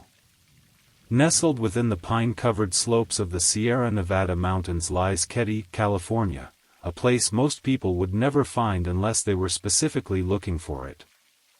In the early 1980s, this tiny unincorporated community in Plumas County was home to just a few hundred residents. The town centered around the Keddie Resort, a once charming vacation destination that had seen better days. The resort itself was established in the 1920s, originally serving as a stop along the Western Pacific Railroad. In its heyday, it featured a beautiful lodge with a restaurant and lounge, surrounded by a collection of rustic cabins scattered among the pines. Visitors would come to enjoy fishing in nearby streams, hiking through mountain trails, and escaping the heat of California's Central Valley during summer months. But by 1981, Keddie Resort had fallen into a state of gentle decline. The main lodge still operated, but with less vigor than in previous decades. The railroad's importance had diminished, and the resort had gradually transformed from a vibrant vacation spot to a more permanent residence for people of modest means. Many of the cabins were rented to long-term tenants rather than weekend tourists. The early 1980s in rural California represented a unique moment in time. The economic challenges of the era had begun to touch even remote communities like Keddie. Reagan had just taken office as president, and the country was experiencing significant social and economic transitions. In these small mountain towns, life moved at its own pace, largely disconnected from the rapid changes occurring in urban centers. The cabins themselves were simple structures, made of wood with basic amenities. They stood close together, creating a small community where neighbors knew each other, at least by sight. Children played together in the surrounding woods, and residents would often gather at the lodge for drinks or conversation. Cabin 28 was positioned near the center of the resort. It was a modest, two-bedroom structure with wooden siding painted a weathered brown. A small porch faced the gravel road that wound through the property. Inside, the cabin featured a living room with a couch and a couple of chairs, a basic kitchen with older appliances, 2 bedrooms, and a bathroom. Nothing luxurious, but adequate shelter for a family seeking affordable housing. In late 1980, the Sharp family moved into Cabin 28. Susan Sharp, a 36-year-old mother of 5, had relocated to Keddie seeking a fresh start after separating from her husband. Susan, or Sue as friends called her, was known as a caring mother who worked hard to provide for her children despite limited resources. Her children ranged in age from 5 to 15. The family was still adjusting to life in their new community. The children had enrolled in local schools and were making friends with other kids who lived in nearby cabins. Sue was looking for steady work while receiving some financial assistance. They were, by all accounts, a normal family trying to establish themselves in a new place. The cabin became home to Sue and 4 of her children, 15-year-old John, 14-year-old Tina, 12-year-old Rick, and 5-year-old Greg. Sue's oldest son had remained with his father after the separation. They had arranged the small space as best they could to accommodate everyone, with the boys sharing one bedroom while Sue and Tina took the other. Life in Keddie was quiet. Days were marked by the routines of school, household chores, and occasional gatherings with neighbors. The surrounding forest provided a playground for the children, who would explore the woods and play by the nearby streams when weather permitted. As spring arrived in 1981, the mountains began to wake from winter. April brought warmer days, though the nights could still be cool at that elevation. Rain was common during this time of year, cleansing the forest and bringing new growth to the landscape. The Sharp family had been living in Cabin 28 for about 6 months by April 1981. They had settled into routines and were becoming familiar faces in the small community. Sue had made acquaintances with neighboring cabin residents, and the children had formed friendships with other kids in the area. The cabins were close enough that voices could sometimes be heard through open windows. The comings and goings of residents were often noticed by others. Privacy existed, but within the context of a small, close-knit resort community where people generally recognized each other. Little did anyone know that Cabin 28 would soon become the focus of intense investigation, its address forever associated with one of the most perplexing crimes in Plumas County history. The peaceful mountain setting would form a stark contrast to the events that would unfold there on a rainy April night in 1981. Susan Sharp had not always planned to live in a small cabin in the mountains. Born in the early 1940s, she grew up in a time of post-war optimism but faced her own personal struggles. Friends described her as resilient, the kind of woman who met life's challenges with quiet determination. Her marriage had brought her 5 children whom she adored, but the relationship itself had deteriorated over the years. The decision to move to Keddie came after months of careful consideration. Sue had relatives in the area who told her about the affordable cabins at the resort.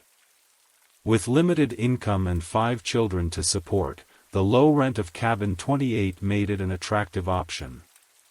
The move represented both an ending and a beginning, leaving behind a troubled marriage while creating a new foundation for her family.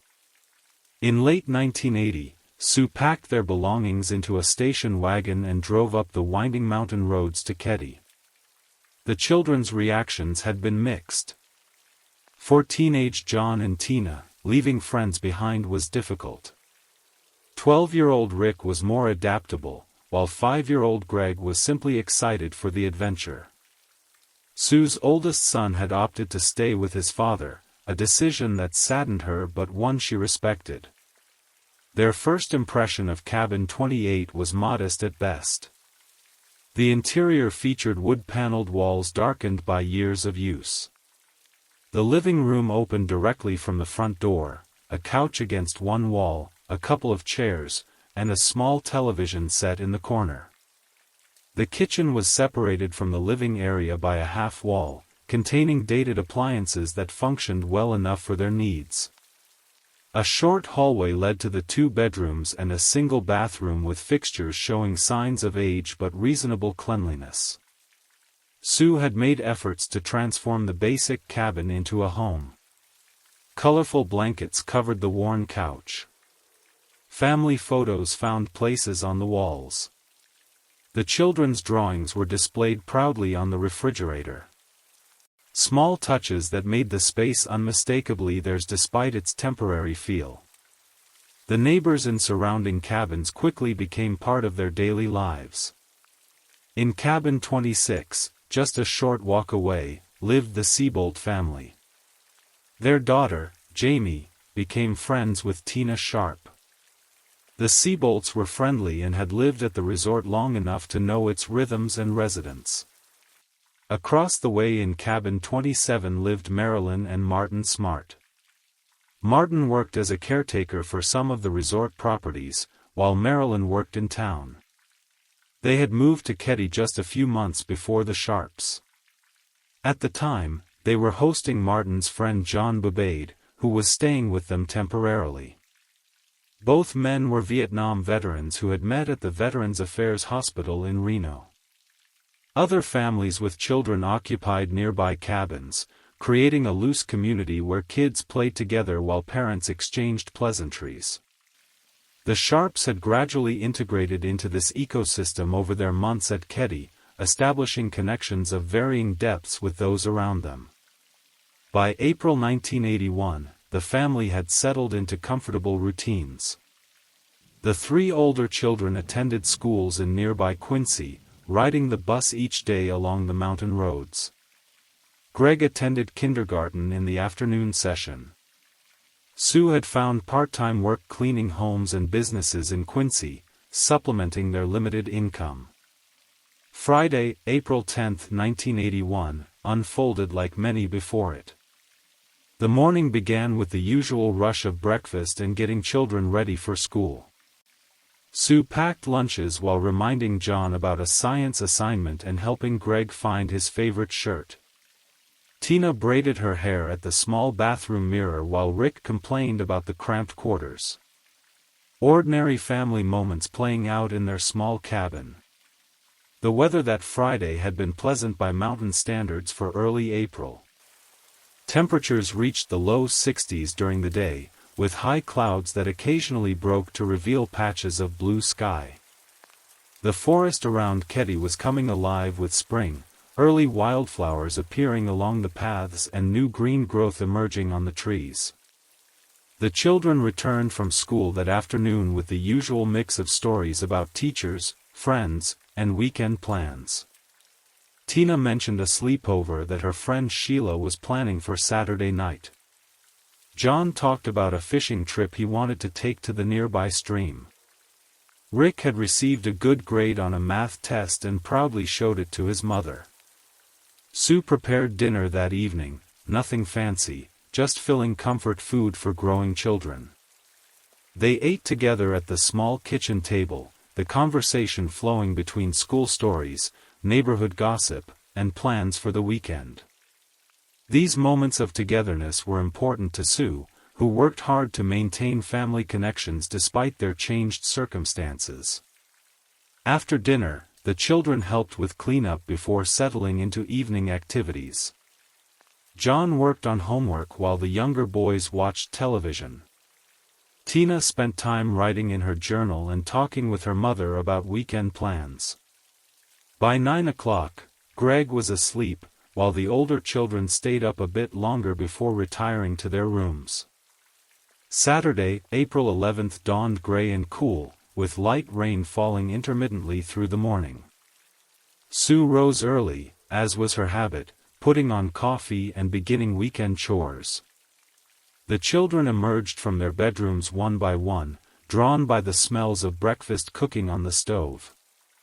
That morning included the usual Saturday activities: laundry needed to be done, the cabin cleaned, and groceries purchased for the coming week.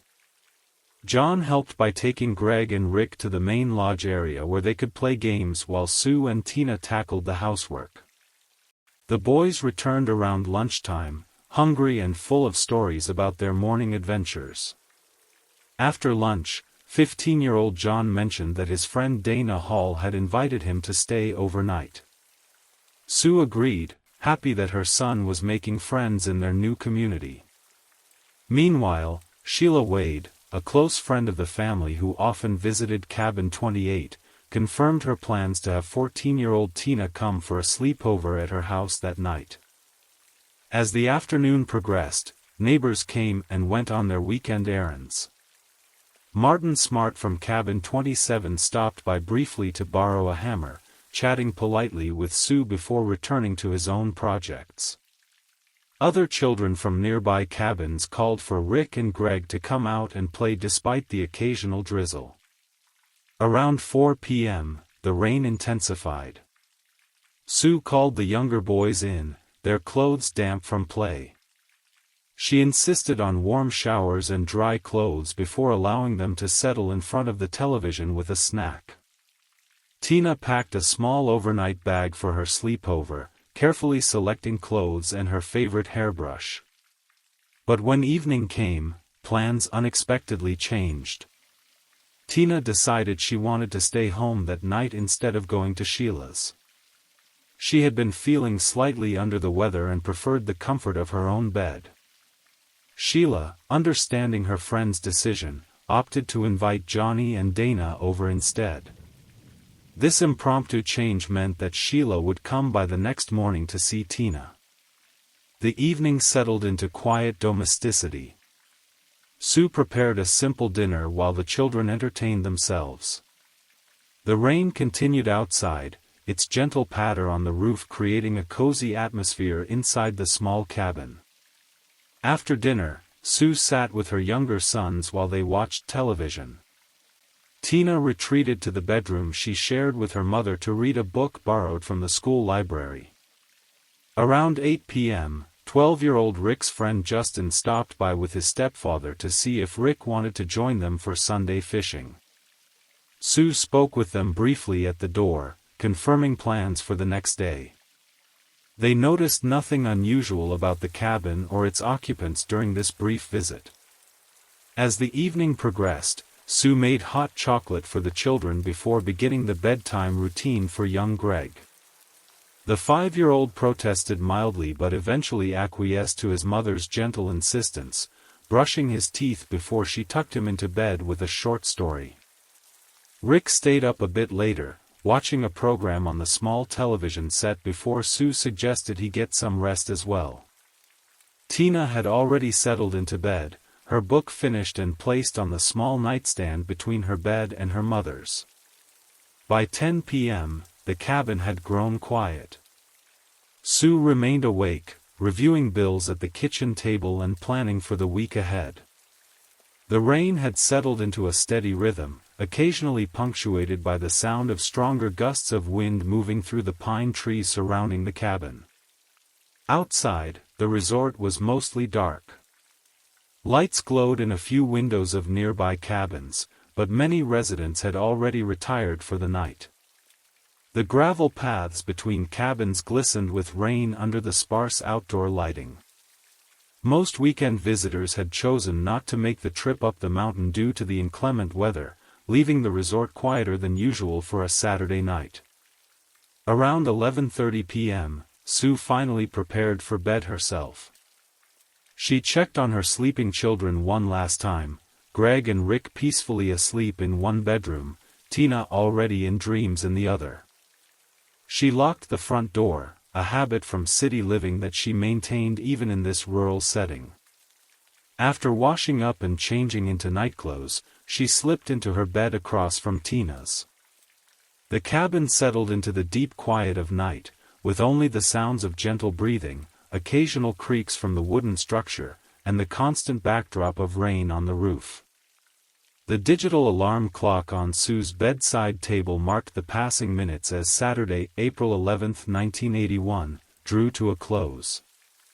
No one in cabin 28 could have known that this ordinary day, filled with mundane activities, small decisions, and routine interactions, would be their last together. The rain that had brought such cozy comfort would continue through the night, masking sounds and washing away evidence of what was about to unfold. Dawn arrived reluctantly on Sunday, April 12, 1981. The rain had continued through the night, leaving the ground around Ketty Resort saturated and the air heavy with moisture. The sky remained overcast, casting a gray pall over the morning that seemed to muffle sounds and dull colors. 14-year-old Sheila Sharp had spent the night at the Seabolt residence in a nearby cabin. She had enjoyed her evening with friends, staying up late talking and sharing stories. That morning, she woke around 7:30 a.m., earlier than the others. After thanking her hosts, she decided to head home to Cabin 28 to help her mother with Sunday morning breakfast, as was often her routine. Sheila pulled on a light jacket against the cool morning air and began the short walk home. The resort was quiet, with few people stirring so early on a Sunday. Water dripped from pine branches overhead as she followed the familiar path between cabins. Her thoughts likely drifted to ordinary teenage concerns, homework due on Monday, plans with friends, perhaps a boy she had a crush on at school. As she approached Cabin 28, nothing immediately appeared amiss from the outside. The curtains were drawn across the windows, and no lights shone from within, not unusual for early morning. She climbed the 2 wooden steps to the small porch and reached for the doorknob, expecting it to be unlocked as her mother usually did so early in the morning when expecting her return. The door opened easily. Sheila stepped inside, calling out a greeting that died in her throat as her eyes adjusted to the dimness of the interior. The scene that confronted her defied immediate comprehension, a nightmare materializing in her childhood home. The living room, where the family had gathered just hours before, had been transformed into something unrecognizable.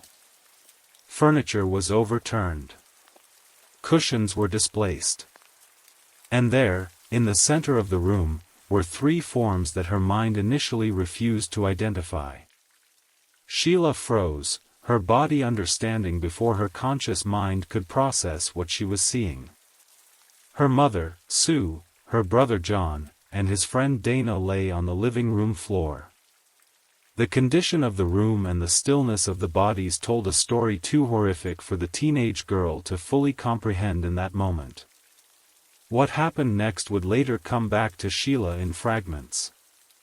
She remembered screaming. She remembered turning and running, her feet carrying her automatically back to the Seabolt cabin where she had spent the night. She pounded on their door, her words tumbling out incoherently until the adults inside understood enough to call for help. Justin Eason, the 16-year-old son of the Seabolts, accompanied Sheila back to Cabin 28 while his parents placed the call to emergency services. They approached the cabin cautiously, Justin entering first to confirm what Sheila had seen. The brief look was enough. He quickly ushered Sheila away from the cabin and back toward his home while they waited for authorities to arrive. The first responder to reach the scene was Deputy Hank Clement of the Plumas County Sheriff's Office, arriving at approximately 8:25 a.m. Upon entering Cabin 28 and assessing the situation, he immediately called for additional officers and medical personnel, though it was evident that nothing could be done for the victims. As Deputy Clement secured the scene, his training took over despite the disturbing nature of what confronted him. He noted that the front door had been unlocked when he arrived.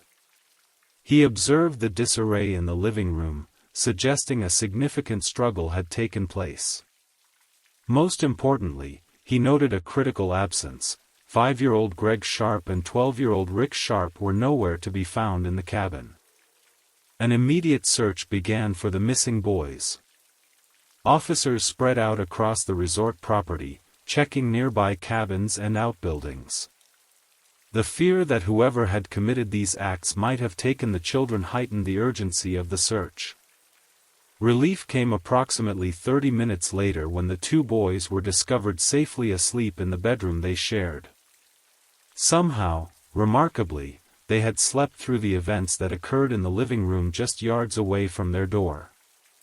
They were immediately removed from the cabin and taken to a safe location, still unaware of what had happened to their family.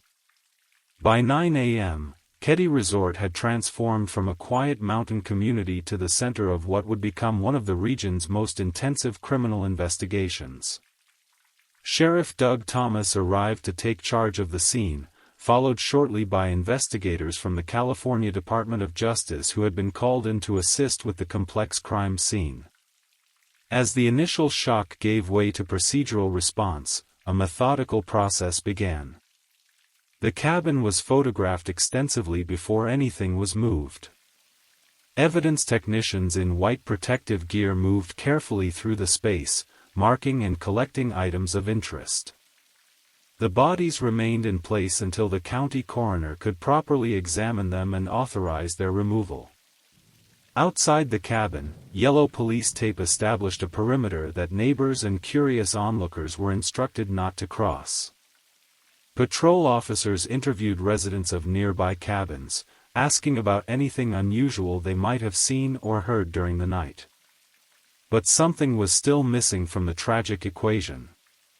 As investigators conducted a thorough search of the cabin, they confirmed what had already begun to dawn on them. 14-year-old Tina Sharp was not among the dead in the living room, nor was she found elsewhere in the cabin. A fourth victim? Or perhaps a witness who had fled? Or had she been taken? These questions added urgency to an already critical investigation. By mid-morning, news of the murders had begun to spread through Keddy and into the nearby town of Quincy. Residents gathered in small groups near the police perimeter, sharing what little information they had and speculating in hushed tones about what might have happened. Parents held their children closer. Doors that had rarely been locked in this small community were now secured with deadbolts. The Plumas County Sheriff's Office established a command center in the main lodge building. Officers who had been off-duty were called in as the magnitude of the case became apparent. Telephones rang constantly as news media from Sacramento and even San Francisco began seeking information about the remote mountain murders. Around noon, the coroner finally authorized the removal of the bodies.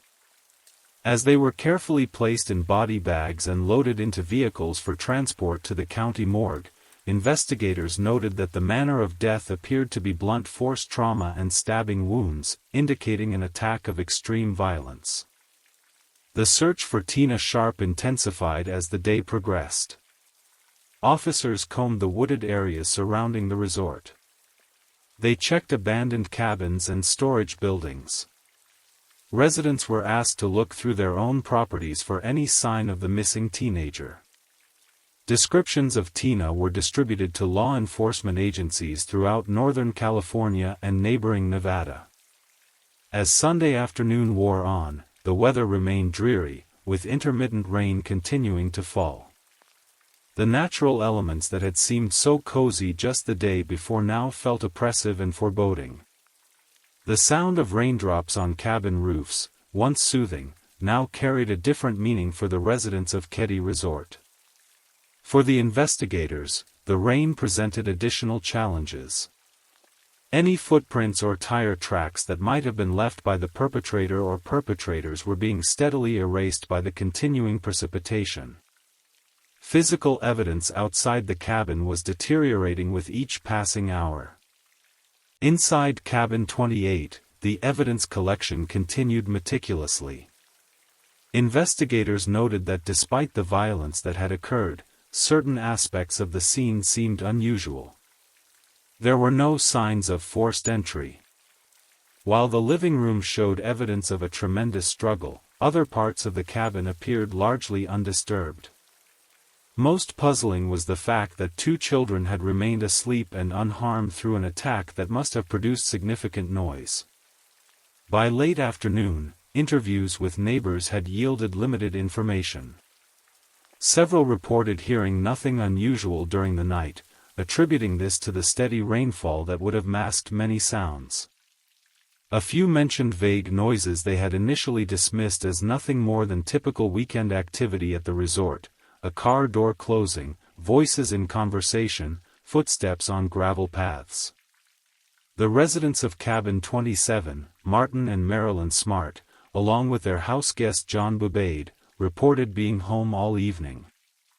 They had noticed nothing unusual despite being the Sharps' closest neighbors. They expressed shock and offered whatever assistance they could to the investigation. As darkness fell on Sunday evening, portable lights were set up around cabin 28 to allow the investigation to continue through the night. The glow from these harsh lights cast long shadows among the trees, creating an eerie atmosphere that matched the somber mood of the community. Inside the main lodge, Sheila Sharp and her younger brothers were being cared for by social services personnel. The children were in shock, their young minds struggling to process the sudden and violent loss of their mother, brother, and the continued absence of their sister. Relatives were being contacted to come and take custody of the surviving children. The first press conference was held at 7 p.m. at the Plumas County Sheriff's Office in Quincy. Sheriff Thomas provided limited details, confirming that 3 people had been found dead in a cabin at Ketty Resort and that a 14-year-old girl was missing. He emphasized that all available resources were being devoted to solving the crime and locating Tina Sharp. As the initial day of investigation drew to a close, investigators faced more questions than answers. Who would target this family, and why? How did the perpetrator or perpetrators gain entry to the cabin? What had happened to Tina Sharp? And perhaps most disturbing, was the killer still among them in this small, close-knit community? The rain continued through the night, steadily washing away potential evidence outside the cabin. Inside, under the glare of investigation lights, technicians worked on preserving what remained: fibers, fingerprints, blood patterns, and the numerous weapons that appeared to have been used in the attack. For the residents of Ketty Resort, that Sunday night passed with little sleep. Doors were checked and rechecked. Children were kept close. Conversations continued in hushed tones as neighbors tried to make sense of the violence that had erupted in their midst. The comfortable anonymity of their remote mountain community had been shattered, replaced by fear and suspicion. Monday morning arrived with the rain finally subsiding, though heavy clouds still hung low over the mountains. The investigation entered its second day with a renewed sense of purpose. More officers arrived from neighboring counties to assist with the extensive search for Tina Sharp and the canvassing of potential witnesses. The media presence grew as well, with news vans navigating the muddy roads up to Ketty. The murders, now being referred to as the Ketty Cabin Murders, in news reports, had captured public attention due to their violent nature and the mysterious disappearance of a teenage girl. For the investigators, Monday brought the challenge of following up on the evidence collected during the initial response. Fingerprints were being processed. Blood samples were en route to the state laboratory. The weapons recovered from the scene were being examined for prints and other trace evidence. Meanwhile, the autopsy findings began to provide more detailed information about how the victims had died. The medical examiner confirmed that all 3 had suffered multiple traumatic injuries from both blunt and sharp weapons. The pattern of wounds suggested more than one attacker might have been involved, a detail that only deepened the fear resonating through the community. As the second day of investigation unfolded, residents of Ketty struggled to return to normal routines while processing their shock and grief. The local school announced counselors would be available for students affected by the tragedy. Community members organized meals for officers working the case and began discussions about a fund for the surviving Sharp children. Yet beneath these practical responses ran an undercurrent of dread. If this could happen to the Sharp family, ordinary people living quiet lives, who might be next? And with Tina still missing, were the events of that terrible night truly over, or merely the beginning of something even more widespread? The rain had stopped, but the shadow cast over Ketty Resort would linger far longer than any storm. For this small mountain community, April 12, 1981, marked a division between before and after, a line across which innocence could not return.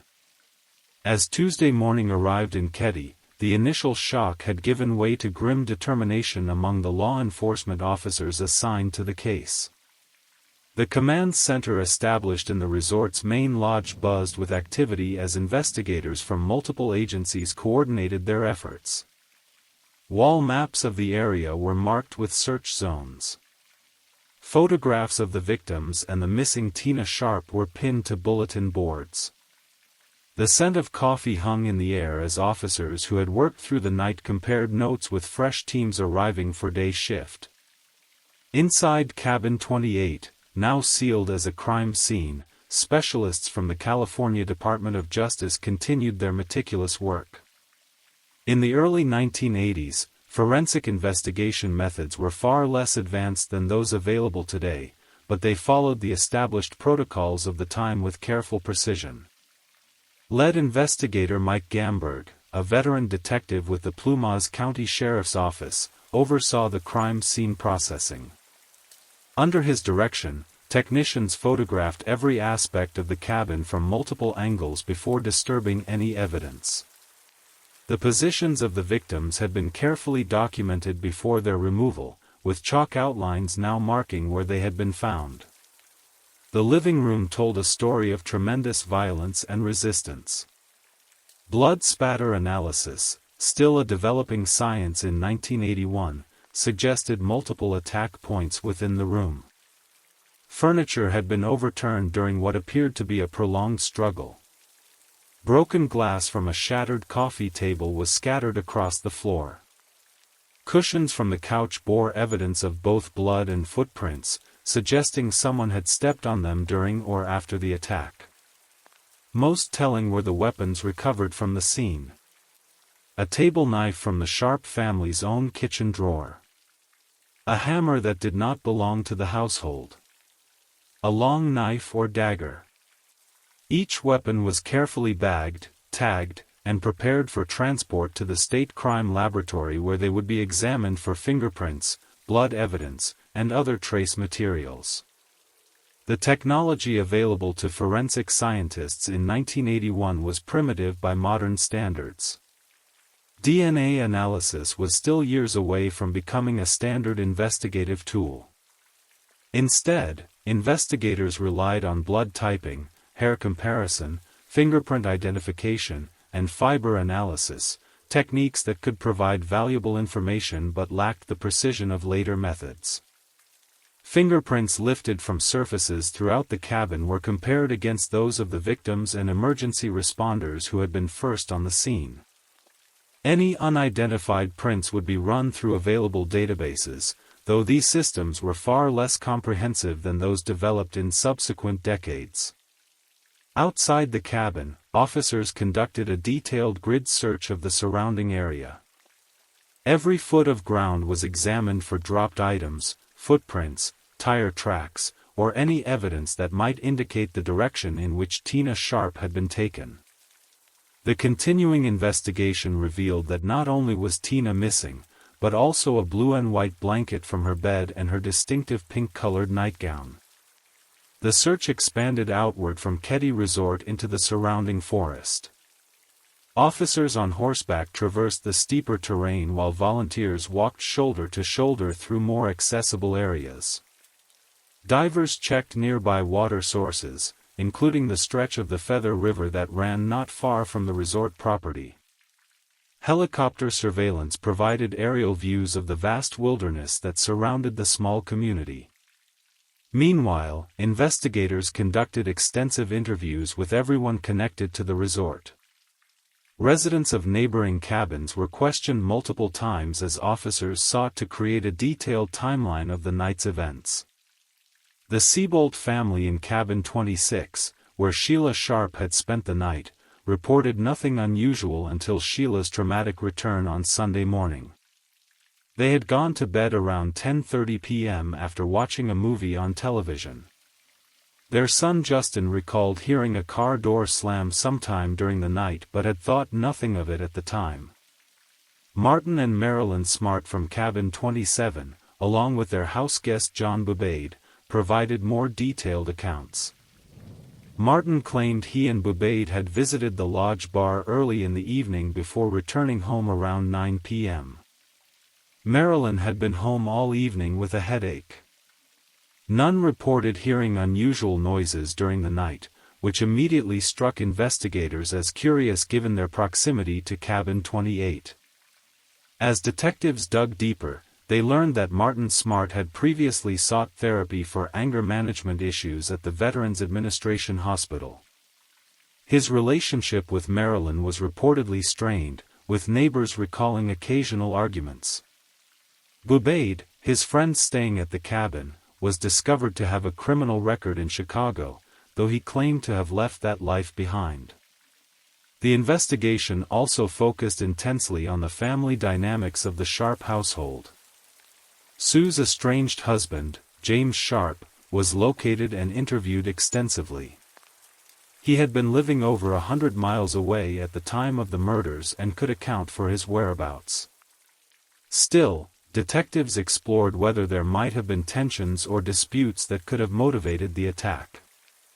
One particularly troubling aspect of the case was the fact that 12-year-old Rick and 5-year-old Greg had apparently slept through the entire ordeal. Psychological experts suggested that children, especially the younger boy, might have instinctively retreated into deeper sleep as a defense mechanism against the trauma. Others wondered if they might have been drugged, though toxicology tests would later find no evidence of this.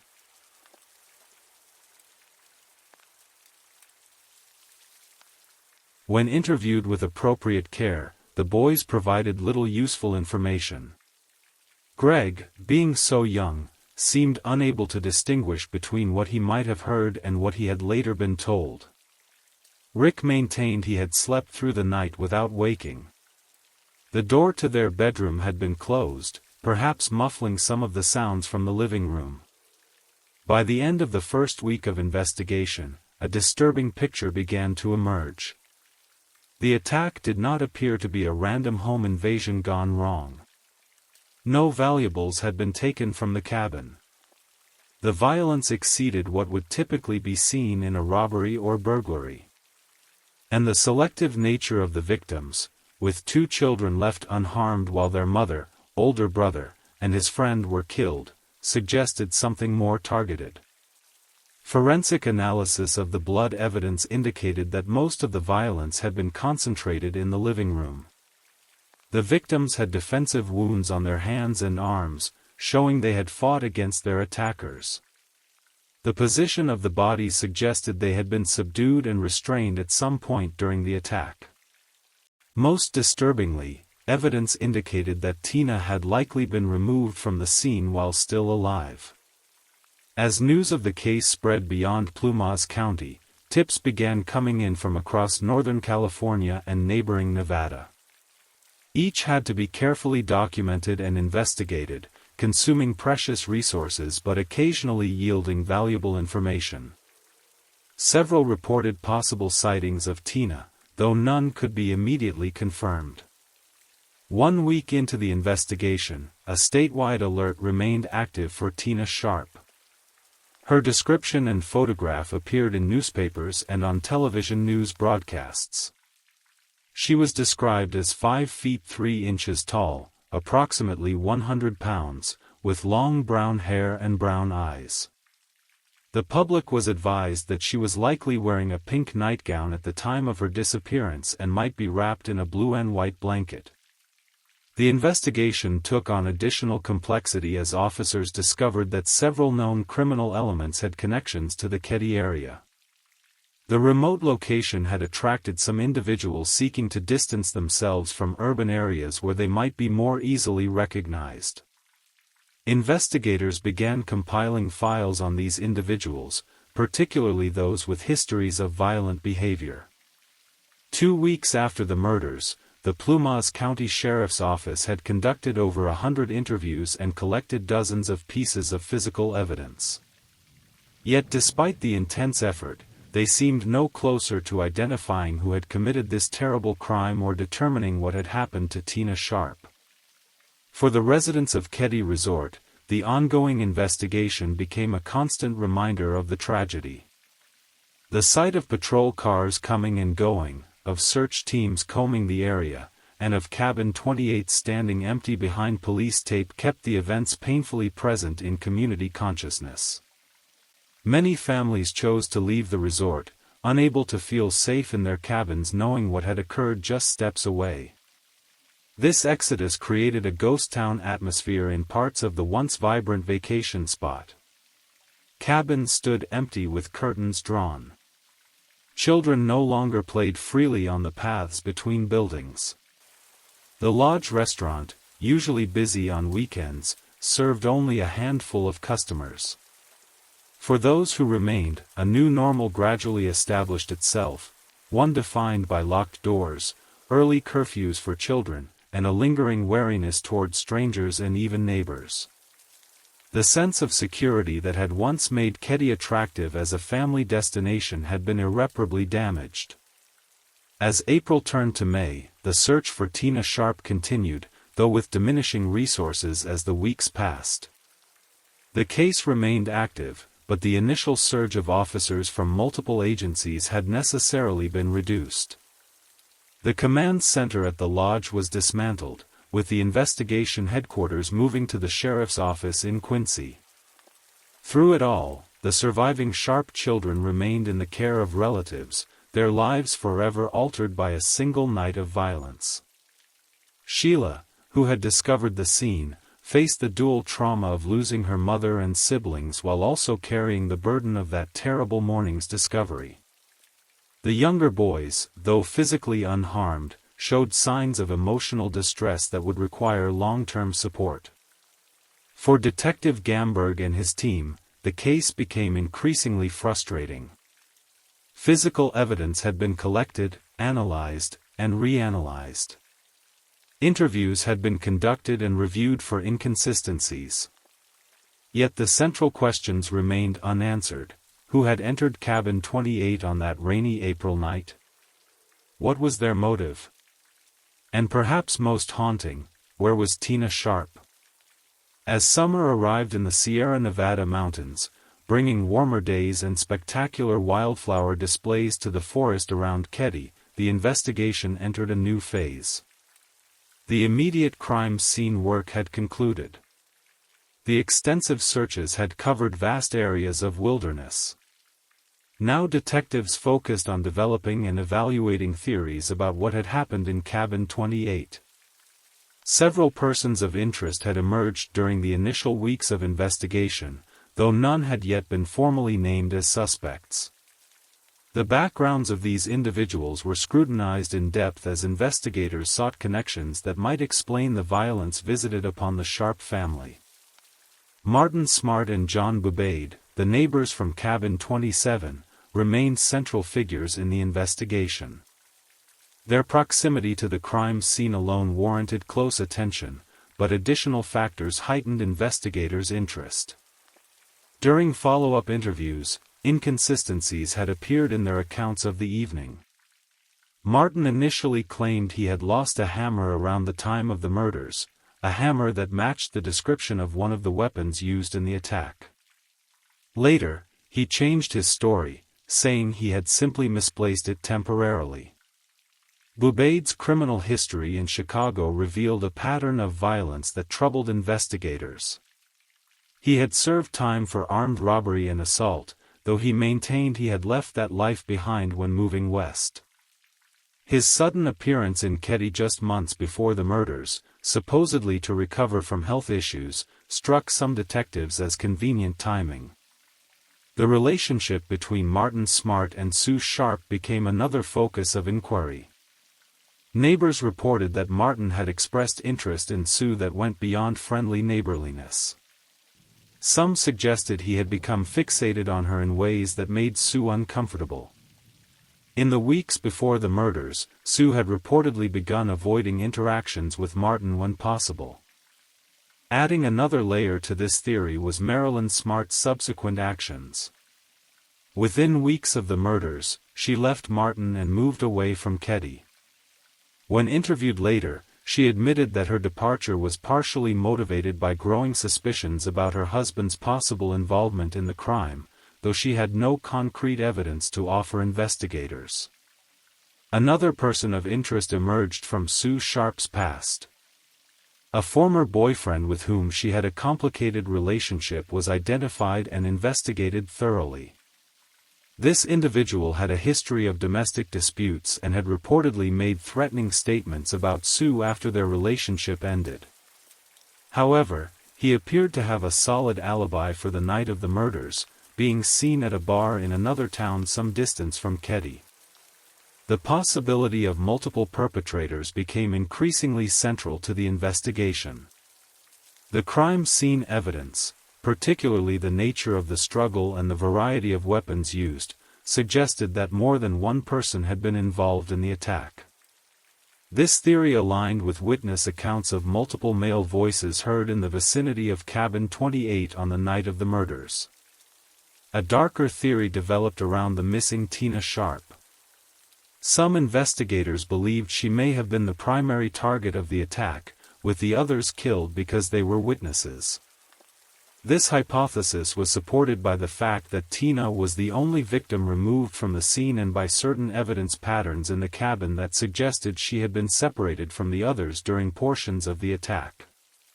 This theory led investigators to explore whether anyone in the community had shown undue interest in the teenager prior to the murders. Several names emerged from these inquiries, including men who had interacted with Tina at school functions or community events. Each was investigated, though none immediately stood out as likely perpetrators.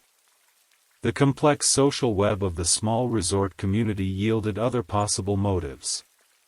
Rumors of drug activity in some cabins raised questions about whether the murders might have been connected to illegal substances. While no concrete evidence supported this theory, the remote location would have been ideal for such operations, and violence sometimes accompanied that world. Some locals speculated about possible connections to other crimes in the region. In the years preceding the Keddy murders, several unsolved homicides and disappearances had occurred in Plumas County and neighboring areas. Investigators examined these cases for similarities in methodology or circumstances but found no definitive links to the Sharp family murders. As months passed, the investigation faced increasing challenges. Physical evidence had been processed, yielding limited useful information. Many of the fingerprints recovered from the cabin remained unidentified. Blood evidence had been typed, but the technology of the time could not provide the precise matching that DNA would later make possible. The search for Tina Sharp continued through the summer months of 1981, though with diminishing resources. Her photograph appeared on missing person flyers throughout Northern California. Her case was featured on regional television programs focusing on unsolved crimes. Yet despite these efforts, no confirmed sightings emerged.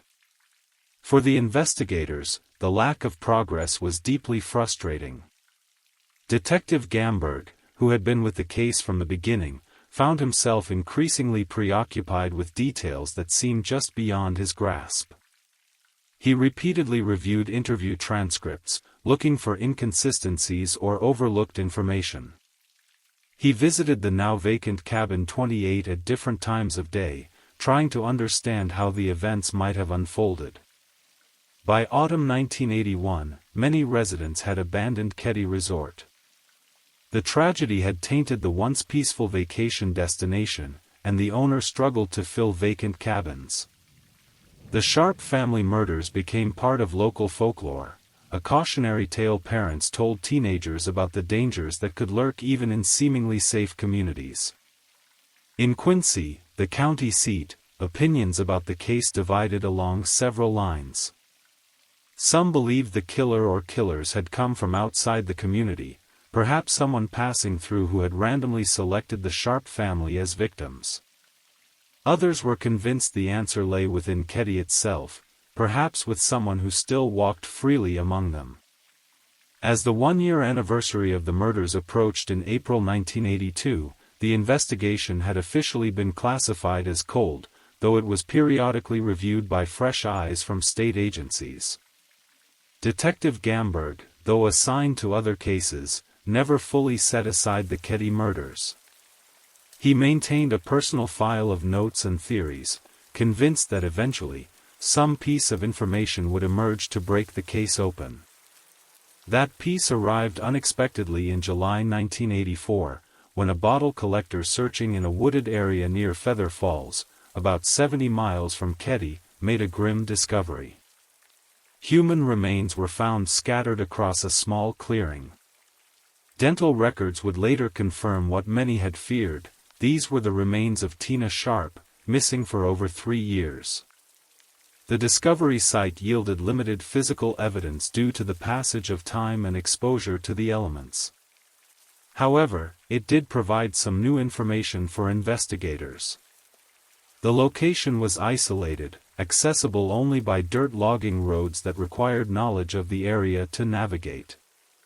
This suggested the perpetrator or perpetrators were familiar with the region's back country, not casual visitors or passers-through. Fragments of cloth found near the remains were consistent with the pink nightgown Tina had reportedly been wearing the night she disappeared. There were also remnants of what appeared to be binding materials, supporting the theory that she had been restrained during her abduction. The discovery renewed interest in the case briefly. Martin Smart and John Bubaid were again questioned, though both denied any involvement. Bubaid had by this time returned to Chicago, while Martin had relocated to another part of California. Both provided alibis for their whereabouts when Tina's body would have been transported to the remote location. Over the years that followed, the case periodically resurfaced in public consciousness when similar crimes occurred or when anniversary dates approached. Journalists occasionally wrote retrospective pieces about the murders, often focusing on how the events had changed Keddy forever. The resort eventually closed entirely, the cabins falling into disrepair until they were demolished decades later. For the surviving Sharp children, life continued with the shadow of tragedy always present. Sheila Sharp, who had discovered the bodies, spoke occasionally about her experiences, hoping that keeping the case in public memory might someday lead to answers. The younger boys, Greg and Rick, grew up with adoptive families, their early years at Keddy becoming distant but never forgotten memories. Detective Gamberg eventually retired from the sheriff's office, but his interest in the case never waned. He continued to follow up on tips and review evidence even in retirement. New forensic technologies developed in the decades following the murders offered potential avenues for fresh investigation, particularly in the area of DNA analysis that had not been available in 1981. One theory that gained traction over the years focused on the relationship between Martin Smart, John Bubaid, and the Sharp family. Former acquaintances came forward with recollections of statements Martin had made about Sue Sharp in the weeks before the murders. Some recalled his apparent obsession with her and his anger when he believed she had interfered in his marriage to Marilyn. A particularly compelling piece of circumstantial evidence emerged when a former therapy counselor revealed that Martin had allegedly confessed involvement in the murders during a session. According to this account, Martin had admitted to killing Sue because she was messing up his marriage by giving advice to Marilyn. The therapist had reported this information at the time, but it had not been adequately followed up due to changing personnel in the investigation. Another theory addressed the selective nature of the violence in Cabin 28. Some investigators believed the initial target might have been Dana Wingate, the friend staying with John Sharp that night. Dana reportedly had connections to the local drug scene and might have created enemies through those associations. In this scenario, Sue and John Sharp were killed as witnesses, while Tina was taken either as a witness or for other disturbing motives. The fact that Rick and Greg had been left unharmed in their bedroom raised additional questions. Were they spared because they were sleeping and posed no threat to the killers? Or was there some personal connection that prevented the perpetrators from harming the younger boys? These questions remained unanswered decades after the crimes. The Keddy murders became emblematic of a particular kind of American tragedy, violence erupting in an unexpected setting, forever changing a community and leaving unanswered questions that haunted survivors and investigators alike. The case appeared periodically on television shows featuring unsolved mysteries, with each new generation of viewers becoming captivated by the haunting details and persistent questions. In 2013, more than 30 years after the murders, interest in the case was renewed when a small team of investigators, including the now-retired Detective Gamberg, began a comprehensive review of all available evidence. Advances in forensic science offered new possibilities for analysis of materials preserved from the original crime scene. This renewed investigation yielded several important discoveries. Previously untested evidence was submitted for modern DNA analysis. Fingerprints that had remained unidentified in 1981 were run through vastly expanded databases. Witnesses who had been children at the time of the murders, now adults, were re-interviewed, sometimes offering recollections they had previously been too frightened to share. Perhaps most significantly, investigators discovered that a report of a suspicious person seen with Tina Sharp shortly before the murders had been filed but never properly followed up. This individual had reportedly made inappropriate comments to the teenager on several occasions, information that might have substantially altered the course of the original investigation had it been fully pursued. By 2016, this renewed investigation had developed significant circumstantial evidence pointing toward Martin Smart and John Bobade as the likely perpetrators, though both men had died years earlier without ever being charged for the crimes. A hammer found in a pond near the old Keddy resort was determined to be consistent with the type Martin had reported missing around the time of the murders. The case officially remains open, one of California's most enduring murder mysteries. For those familiar with the details, the name Keddy evokes not images of a peaceful mountain resort but rather the tragedy that unfolded there on a rainy April night in 1981. The story continues to resonate because it taps into primal fears, that violence can erupt in even the most peaceful settings, that those closest to us might harbor secret dangers, and that sometimes, despite our best efforts, true justice remains elusive. For the surviving members of the Sharp family, the passage of decades has brought some healing but no true closure. The questions of why their loved ones were targeted and who was responsible remain incompletely answered. Their story stands as a reminder of the lasting impact of violence, ripples that extend far beyond the immediate tragedy to touch lives across generations. The forest around where Keddy once stood has reclaimed much of the land where the resort cabins once sat. New trees grow where families once vacationed. But in memory and in criminal justice records, Cabin 28 and its tragic story endure, a case that changed a community forever and continues to draw interest from those fascinated by unsolved mysteries and the complex nature of evil. Time in Plumas County continued its steady march as the 1980s progressed. The initial intensity surrounding the Keddy case gradually diminished, though it never truly faded from local consciousness. The case files remained open, stored in metal cabinets at the sheriff's office where they were periodically reviewed but rarely enriched with new information. The Sharp family murders became part of the county's darker history, a story whispered about but seldom discussed openly. For longtime residents, certain landmarks would forever be associated with the tragedy. The road leading to Keddy. The turnoff to Feather Falls where Tina's remains were found. The sheriff's office where the investigation had been centered.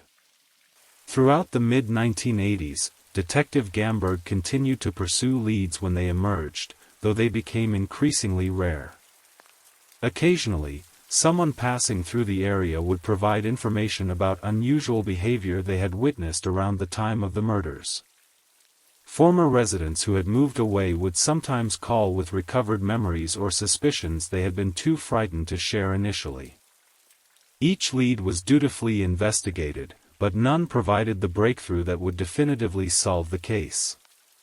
The passing years complicated matters as memories faded, witnesses relocated or passed away, and physical evidence deteriorated despite careful preservation.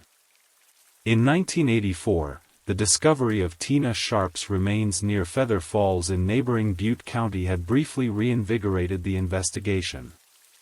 The remote location where she was found spoke volumes about the killer's knowledge of the area. The site was accessible only by unmarked logging roads that wound through dense forest, not somewhere a stranger to the region would likely discover. Forensic analysis of the site yielded limited information due to the 3 years of exposure to the elements. Animal activity had scattered the remains across a considerable area. Still, investigators noted that the presence of what appeared to be binding material supported the theory that Tina had been alive when taken from Cabin 28, only to meet her fate elsewhere. The discovery brought renewed pain to the surviving Sharp family members. For 3 years, there had been the faintest hope, however unrealistic, that Tina might somehow have survived. Now they faced the grim reality of her fate and the need for another funeral. Sheila Sharp, by then a young adult, stood strong for her younger brothers during this difficult time, though friends noted the tremendous toll it took on her. For the community of Keddie, Tina's discovery confirmed their worst fears about what had happened that night in April 1981. The notion that such violence had occurred in their peaceful mountain retreat had already driven many residents away. Keddie Resort, once a popular vacation destination, saw decreasing occupancy through the mid-1980s. By 1986, many cabins stood empty year-round, their windows dark and porches collecting pine needles undisturbed. The resort's owner struggled financially as the property's reputation overshadowed its natural beauty. Efforts to rename and rebrand the resort proved unsuccessful. For most people in the region, it would always be Keddie, site of the cabin murders. Cabin 28 itself remained unoccupied after the crime. Initially, it was preserved as a crime scene. Later, when investigators had thoroughly processed all available evidence, it was simply left vacant. No one wanted to live in a space where such violence had occurred.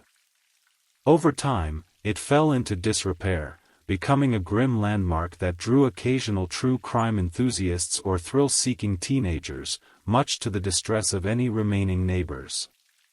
The 1990s brought new challenges to the investigation. Key officers retired or moved to other jurisdictions. Physical evidence in storage required repackaging to prevent deterioration. The case file grew dusty, though it was never officially closed.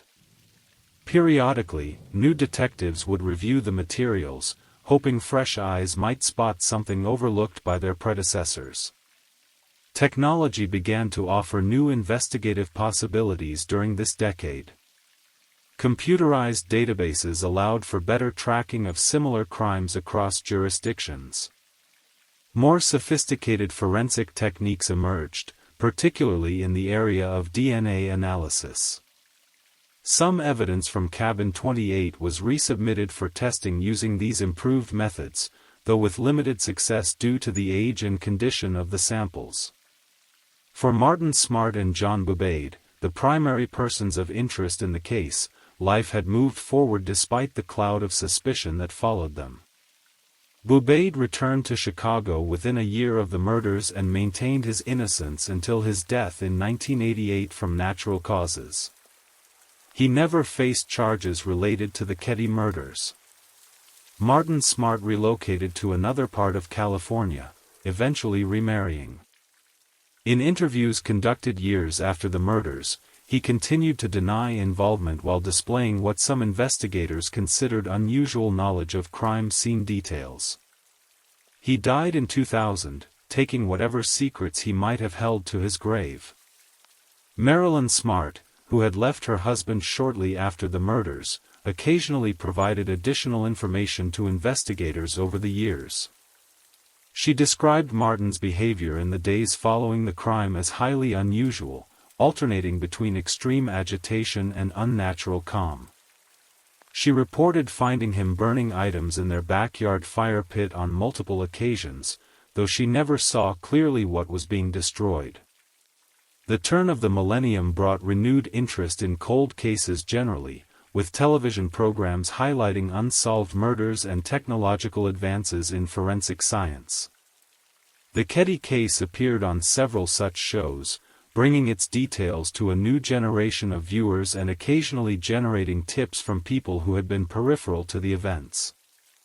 By 2004, the physical remnants of the tragedy began to disappear from the landscape. That year, the new owners of the property made the decision to demolish Cabin 28. The structure had become both a safety hazard and an unwanted reminder of the tragedy. On a quiet spring morning, heavy equipment moved in, and within hours, the cabin that had stood as a silent witness to unimaginable violence was reduced to debris and hauled away. Other cabins at the former resort met similar fates in subsequent years. The main lodge building held out longer but eventually succumbed to years of neglect and vandalism. By 2010, little remained of Ketty Resort beyond crumbling foundations and overgrown paths winding between the sites where cabins had once stood.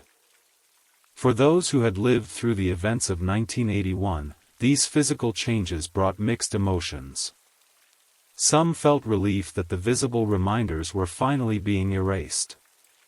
Others worried that as the physical evidence disappeared, so too might the impetus to solve the case. The Sharp family members, now adults with families of their own, watched these developments with the complex emotions of those who seek both justice and the ability to move forward. In 2013, a significant development breathed new life into the investigation. Plumas County Sheriff Greg Hagwood, who had grown up in the area and remembered the impact of the murders on the community, authorized a comprehensive review of the case.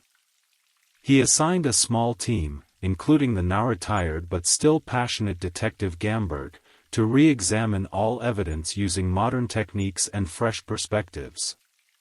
This new investigative effort yielded several promising developments.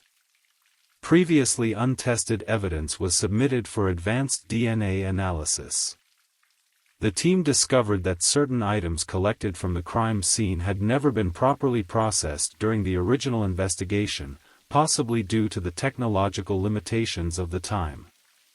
Perhaps most significantly, investigators found reports that had apparently been filed but never incorporated into the main case file.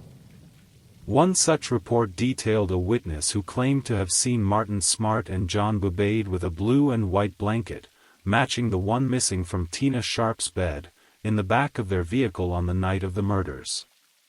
Another report contained information about a hammer that Martin Smart had reported missing around the time of the murders.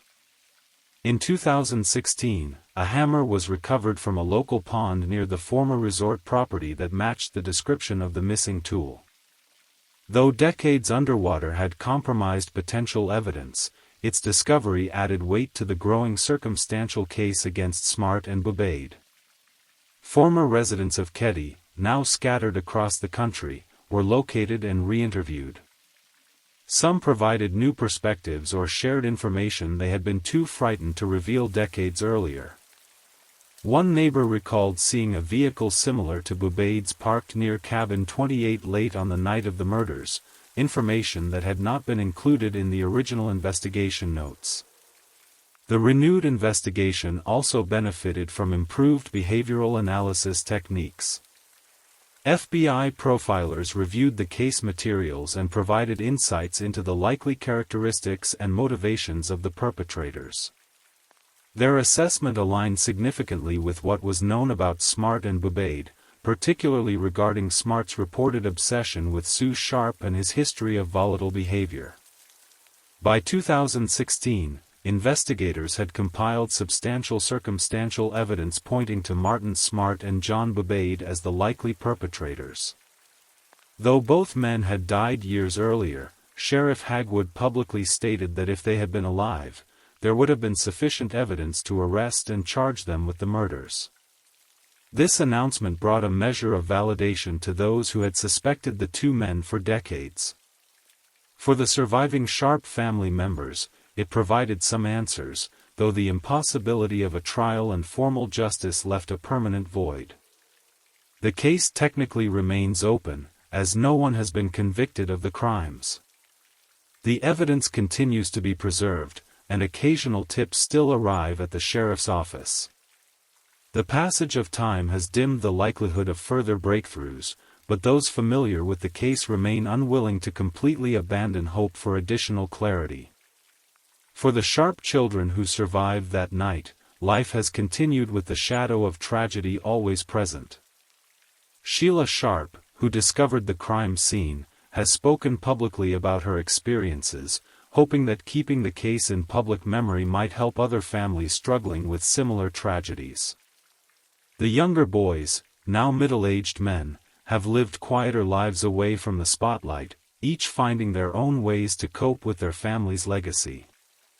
The former site of Keddy Resort has been reclaimed by nature to a significant degree. Pine trees grow where cabins once stood.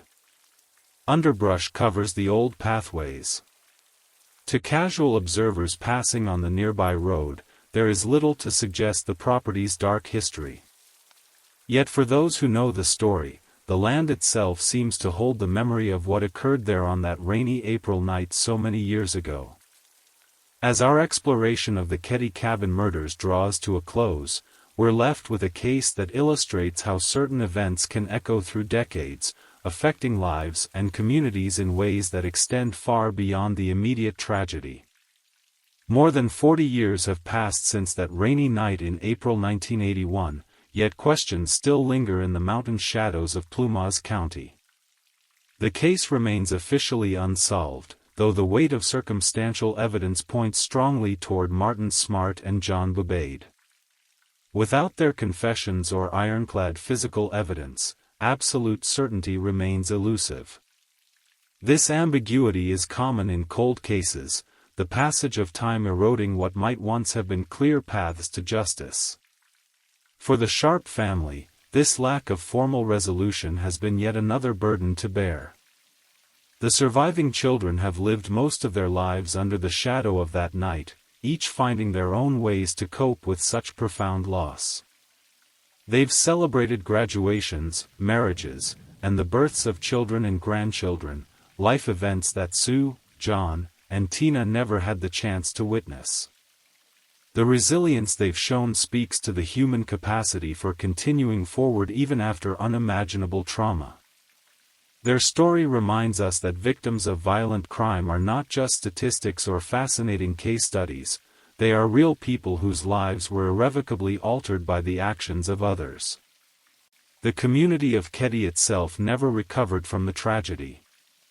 What was once a thriving resort area gradually faded into memory as cabins were abandoned and eventually demolished. The name, Keddy, became synonymous with the murders rather than the natural beauty that had originally drawn visitors to the area. It stands as an example of how violence can transform not just individuals but entire places. Cold cases like the Keddy murders occupy a unique place in our collective consciousness. They challenge our desire for narrative closure and our belief in justice. They remind us that despite technological advances and dedicated investigators, some questions may never be fully answered. We want a world where every crime is solved, every victim receives justice, and every perpetrator faces consequences, but reality often falls short of this ideal. For the investigators who dedicated portions of their careers to the case, the Keddy murders represent both professional frustration and enduring commitment.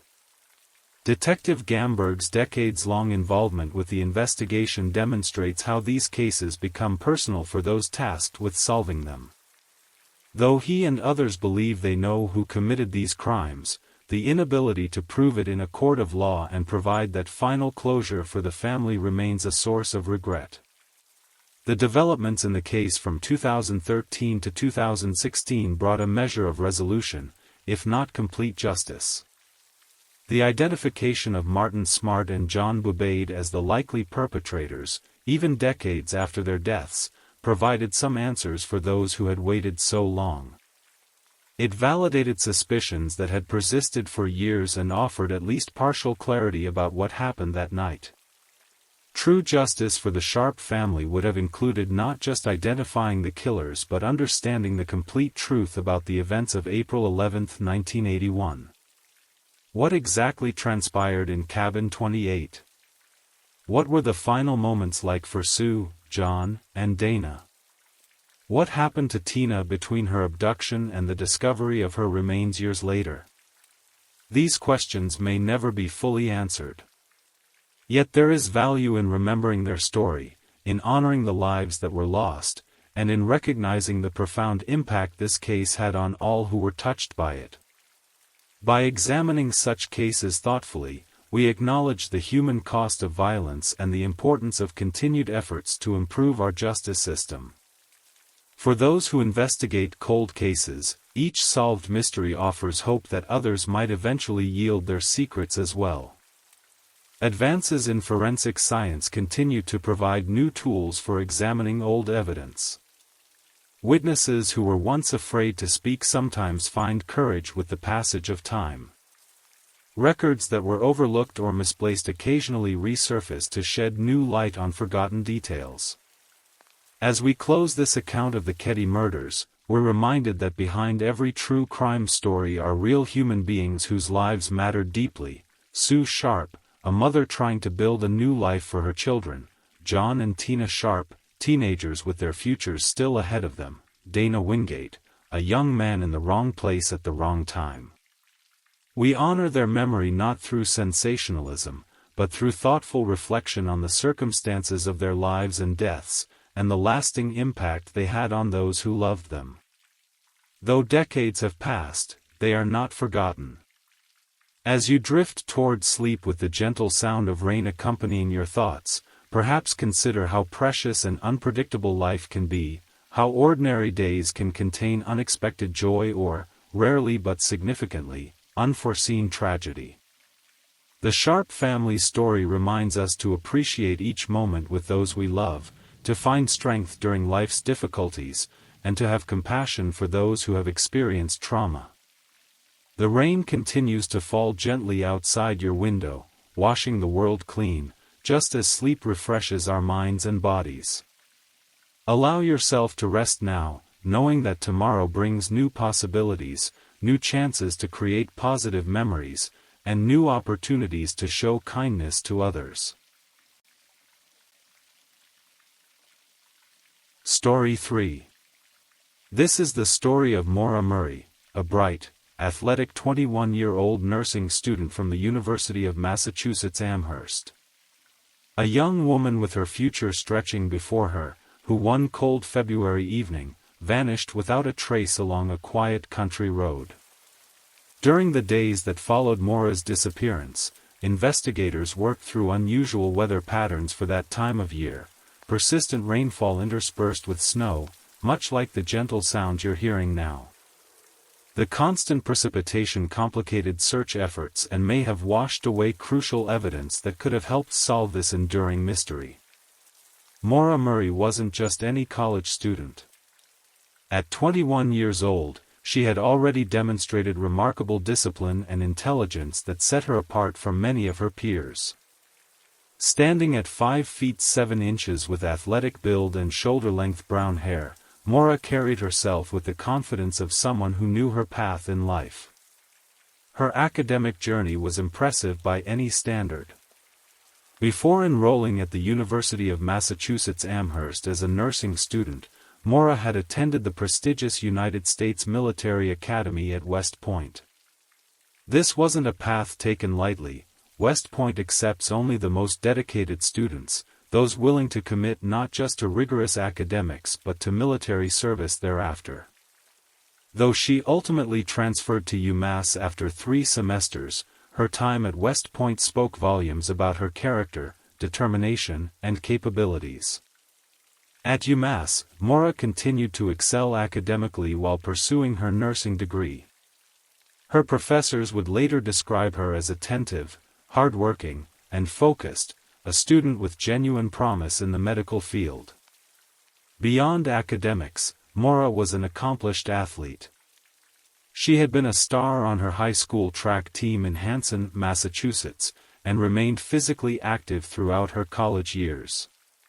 Friends noted her dedication to fitness, often seeing her jogging around campus regardless of weather conditions. But as January 2004 turned to February, subtle shifts began to appear in Maura's typically predictable behavior. These changes, seemingly minor when viewed individually, would later be scrutinized for any clues they might offer about what was to come. The first unusual incident occurred on Thursday, February 5, just 4 days before her disappearance. Maura was working her night shift at the security desk in her campus dormitory, a job that typically involved checking student IDs and monitoring the entrance. Around midnight, Maura received a phone call that visibly affected her. A supervisor who happened to be passing by noticed Maura in obvious distress following this call. When approached, Maura was found sobbing, barely able to speak.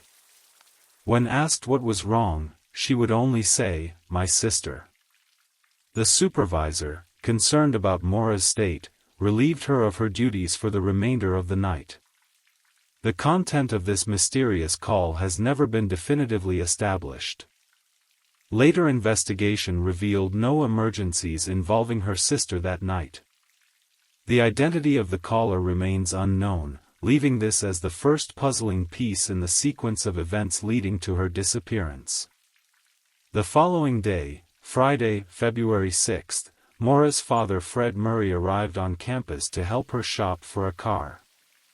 Maura's black Saturn had been experiencing mechanical problems, and Fred wanted to assist his daughter in finding a reliable replacement. They spent the day visiting dealerships, and that evening, Fred handed Maura approximately $4,000 in cash, money he had withdrawn to help with her car purchase. Fred stayed overnight in a nearby motel.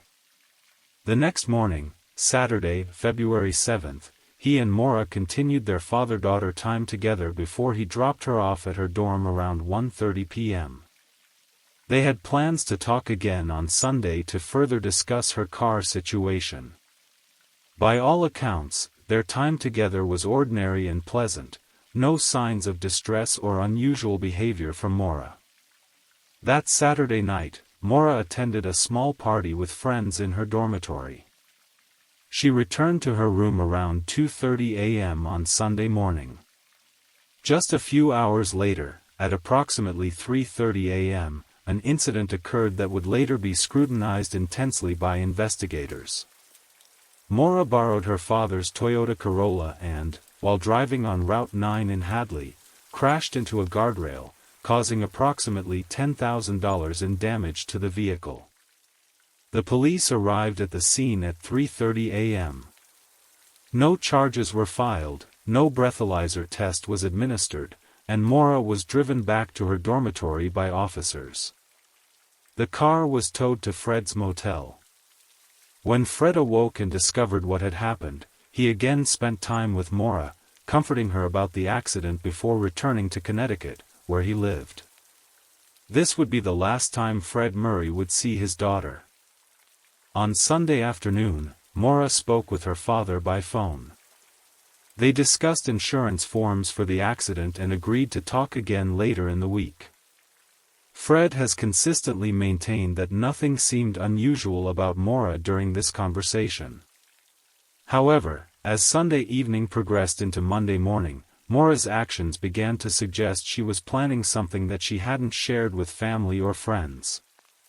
On Monday, February 9, the day she would disappear, Maura began moving methodically through what appeared to be a planned sequence of actions. At 10:20 a.m., she emailed one of her nursing professors with a message that would later raise questions. In the email, Maura claimed there had been a death in her family and that she would be away for the week. She wrote that she would contact the professor about missed assignments upon her return.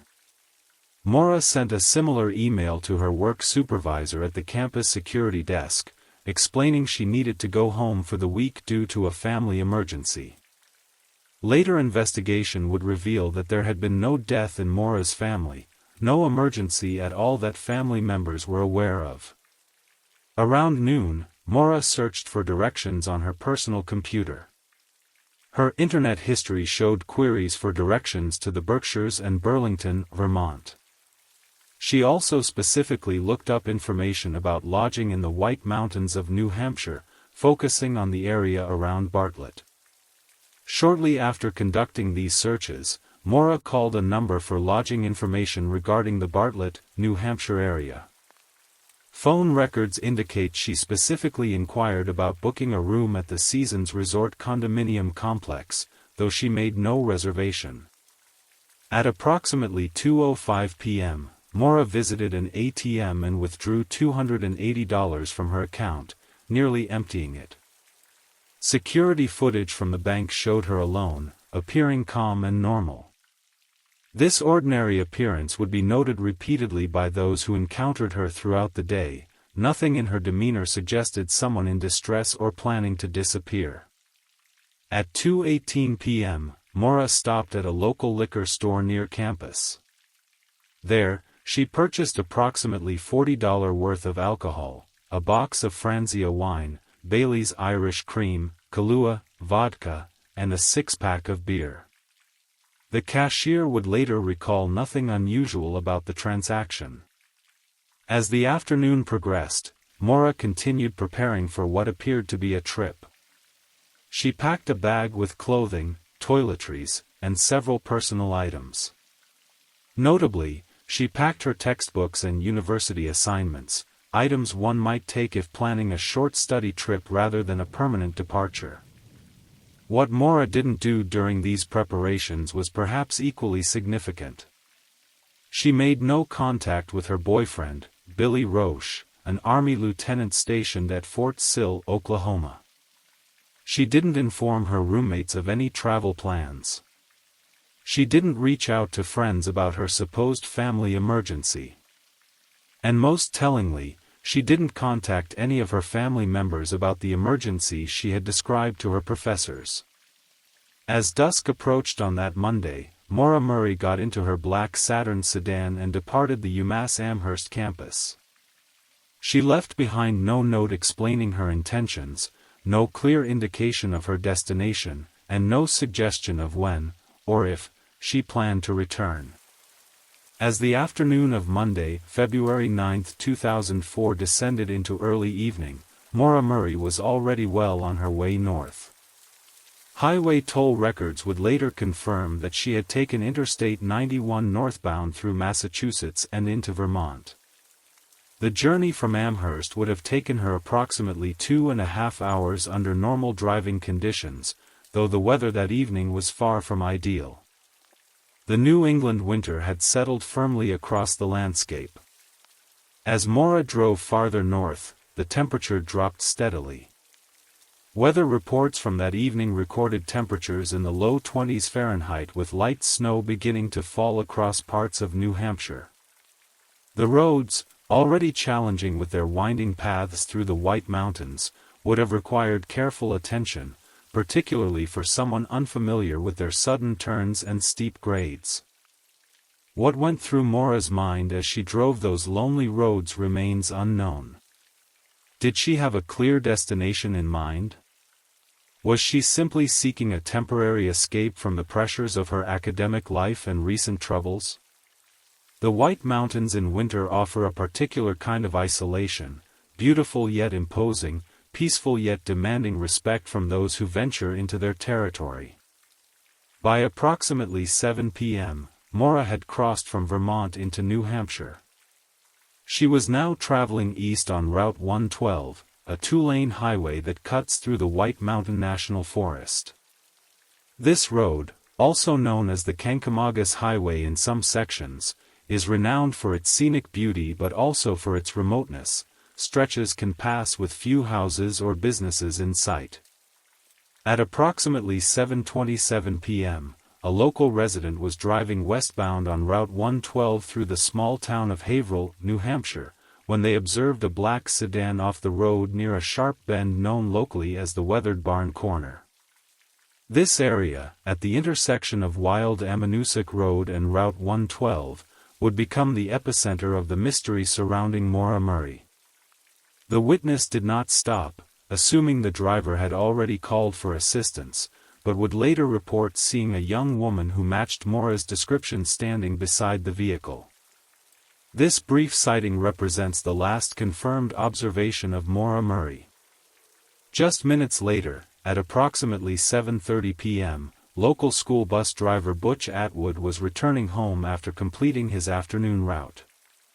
As his bus rounded the bend on Route 112, his headlights illuminated Maura's black Saturn, now positioned against the snowbank with its front end damaged and airbags deployed. The car was facing the wrong direction, with its front pointing toward the road and its rear toward the woods, suggesting a spin-out before coming to rest. Atwood, a 59-year-old retired Massachusetts police officer who lived just 100 yards from the accident site, pulled his bus to the side of the road and approached the damaged vehicle. Inside, he found Maura Murray alone, still seated behind the steering wheel. The impact had deployed the airbags, though the damage to the vehicle appeared relatively minor compared to the standard airbag deployment threshold. In what would later become a critically analyzed interaction, Atwood spoke briefly with Maura through her partially lowered window. He later recalled that she appeared shaken but not visibly injured. Her face showed minor redness, consistent with airbag deployment, but no obvious bleeding or trauma. "I saw no blood," Atwood would later tell investigators. "She seemed cold and she was shivering." When Atwood offered assistance, Maura declined, telling him she had already called AAA for roadside help. This claim would later prove significant, as investigators determined that no such call was made from her cell phone, and cell service in that particular area was notoriously unreliable in 2004. Atwood, concerned about the young woman alone on the cold, dark road, offered to let her wait in his nearby home or to call police on her behalf. Again, Maura politely but firmly declined any assistance, insisting she had the situation under control. Something about the interaction troubled Atwood enough that, upon arriving at his home just moments later, he told his wife about the accident and kept watch through his window to see if the young woman would approach their house for help. When no one came, and growing increasingly concerned due to the dropping temperature, Atwood called the local police dispatcher at 7:43 p.m. to report the accident. This 13-minute window, between Atwood leaving Maura at her car and police arriving at the scene, would become the focus of intense speculation and investigation in the days, months, and years to follow. What transpired during those crucial minutes remains one of the central mysteries of the case. At approximately 7:46 p.m., Officer Cecil Smith of the Haverhill Police Department was dispatched to the scene. Due to his location at the time of the call and the rural nature of the area, it took him about 10 minutes to arrive at the accident site. When Smith pulled up to the scene at 7:56 p.m., he found something unexpected. Maura's black Saturn was still there, keys missing from the ignition, but Maura herself was nowhere to be found. The car sat at an angle against the snowbank, its airbags deflated after deployment, the driver's seat pushed back as if someone had exited in a hurry. The doors were unlocked, and the car was not running despite the cold temperature. Officer Smith conducted an immediate search of the immediate vicinity, calling out for the driver and checking the nearby tree line with his flashlight. No response came. No footprints led away from the vehicle in the light snow that had begun to accumulate. This detail would later perplex investigators, if Maura had walked away from the scene, why were there no visible tracks? Some theories suggest the snow was too light to hold prints, or that the road surface was too frozen for footprints to register. Others propose that she may have walked directly on the asphalt road, leaving no trail. Regardless, the absence of clear tracks added another layer of confusion to the emerging mystery. Upon examining the vehicle more closely, Officer Smith observed several items that painted a peculiar picture. In the back seat and front passenger seat were a variety of belongings that suggested a planned trip rather than a permanent departure: a book bag containing school textbooks and notebooks, some clothing items, and bathroom toiletries. More notably, police found a selection of alcohol, much of it matching what Maura had purchased earlier that day. Some bottles remained unopened, though the box of Franzia wine had been opened. A reddish liquid, later confirmed to be wine, had splashed onto the driver's side door and ceiling of the car, suggesting it may have spilled during the impact of the crash. Perhaps most puzzling was the discovery of a rag or cloth stuffed into the tailpipe of the car. This detail has generated significant speculation. Some have suggested it might have been an amateur attempt to prevent the car from smoking visibly, a tactic Maura could have learned from her father, who had previously advised her to use this method when her car was running poorly to prevent it from being pulled over. Others have proposed darker theories about a potential suicide attempt through carbon monoxide poisoning that was abandoned. No suicide note was found in the vehicle or surrounding area, and other evidence seemed to contradict the suicide theory. Maura had packed multiple outfits, her school materials, and toiletries, items typically associated with a planned return, not a final departure. The car's airbag computer would later reveal that the Saturn had been traveling at approximately 38 miles per hour when it went off the road and struck the snowbank, hardly the speed one would expect for an intentional crash, particularly on a road with a 40 miles per hour speed limit. As Officer Smith continued his examination of the scene, he made other observations that would become significant in the investigation. A box of Franzia wine stood on the back seat, its plastic bladder removed and empty. A Coke bottle in the front seat contained a pink liquid that appeared to be diluted wine. These details suggested Maura may have been drinking while driving, which could potentially explain the accident. However, no open containers were found in the driver's area itself, and the airbag deployment would have likely displaced any such items during impact. Whether alcohol played a role in the accident remains speculative, though many investigators would later consider it a likely factor. By 8:02 p.m., just 6 minutes after arriving, Officer Smith called for a tow truck to remove the disabled vehicle. At 8:49 p.m., the local fire department was dispatched to check the area, and by 9:30 p.m., Maura's Saturn had been towed to a local garage.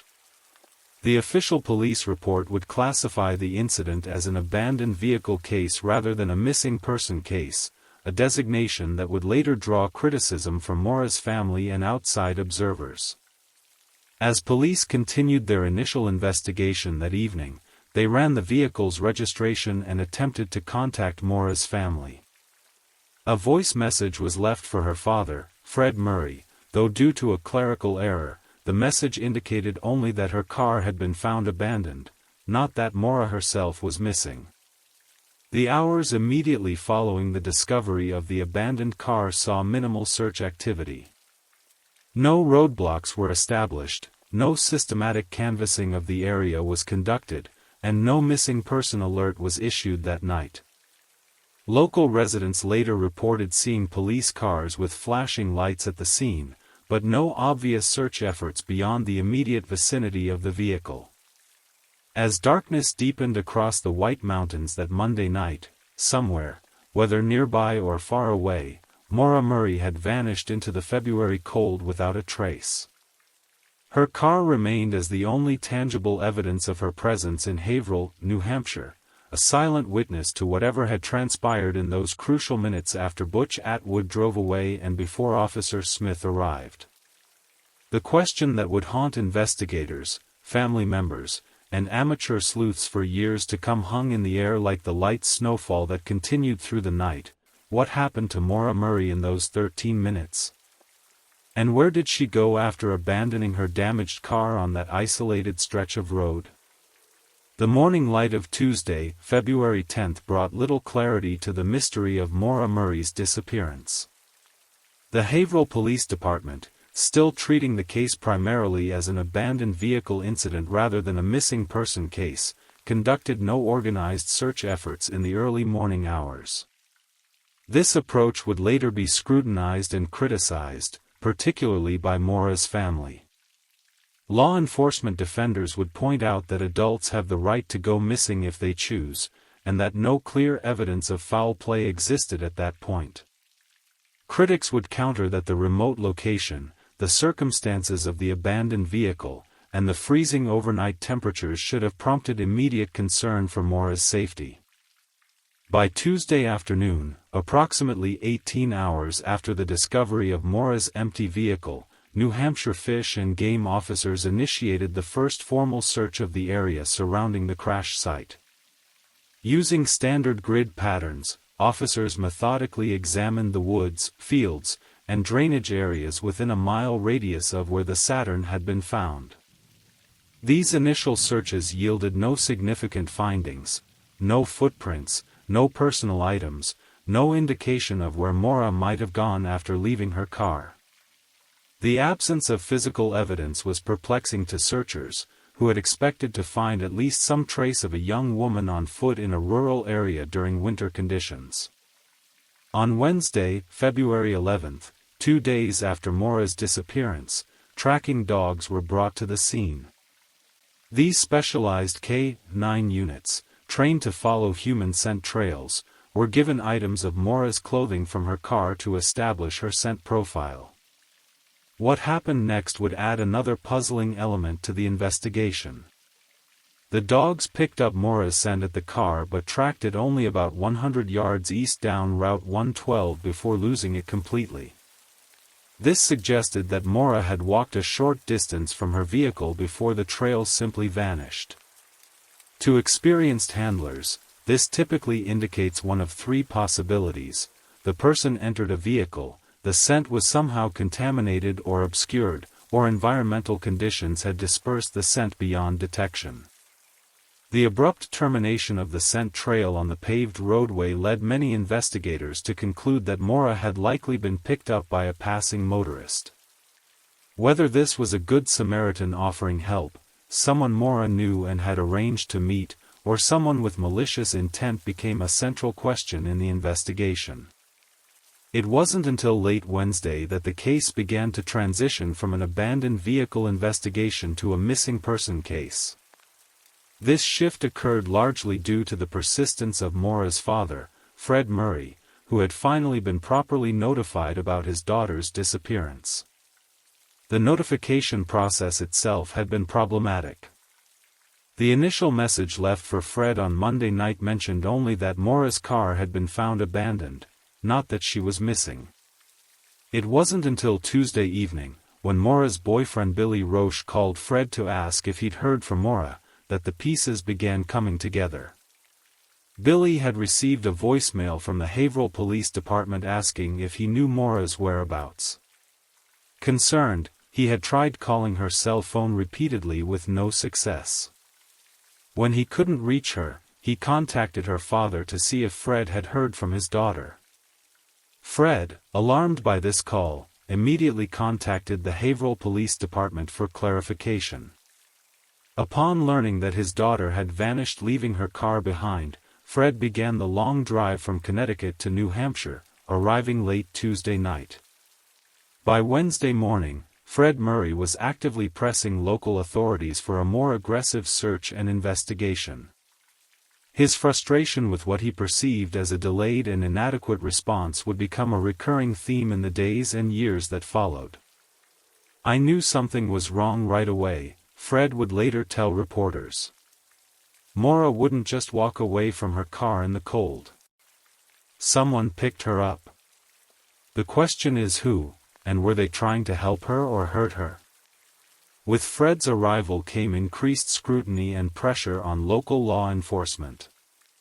The New Hampshire State Police formally joined the investigation on Wednesday, bringing additional resources and expertise to the case.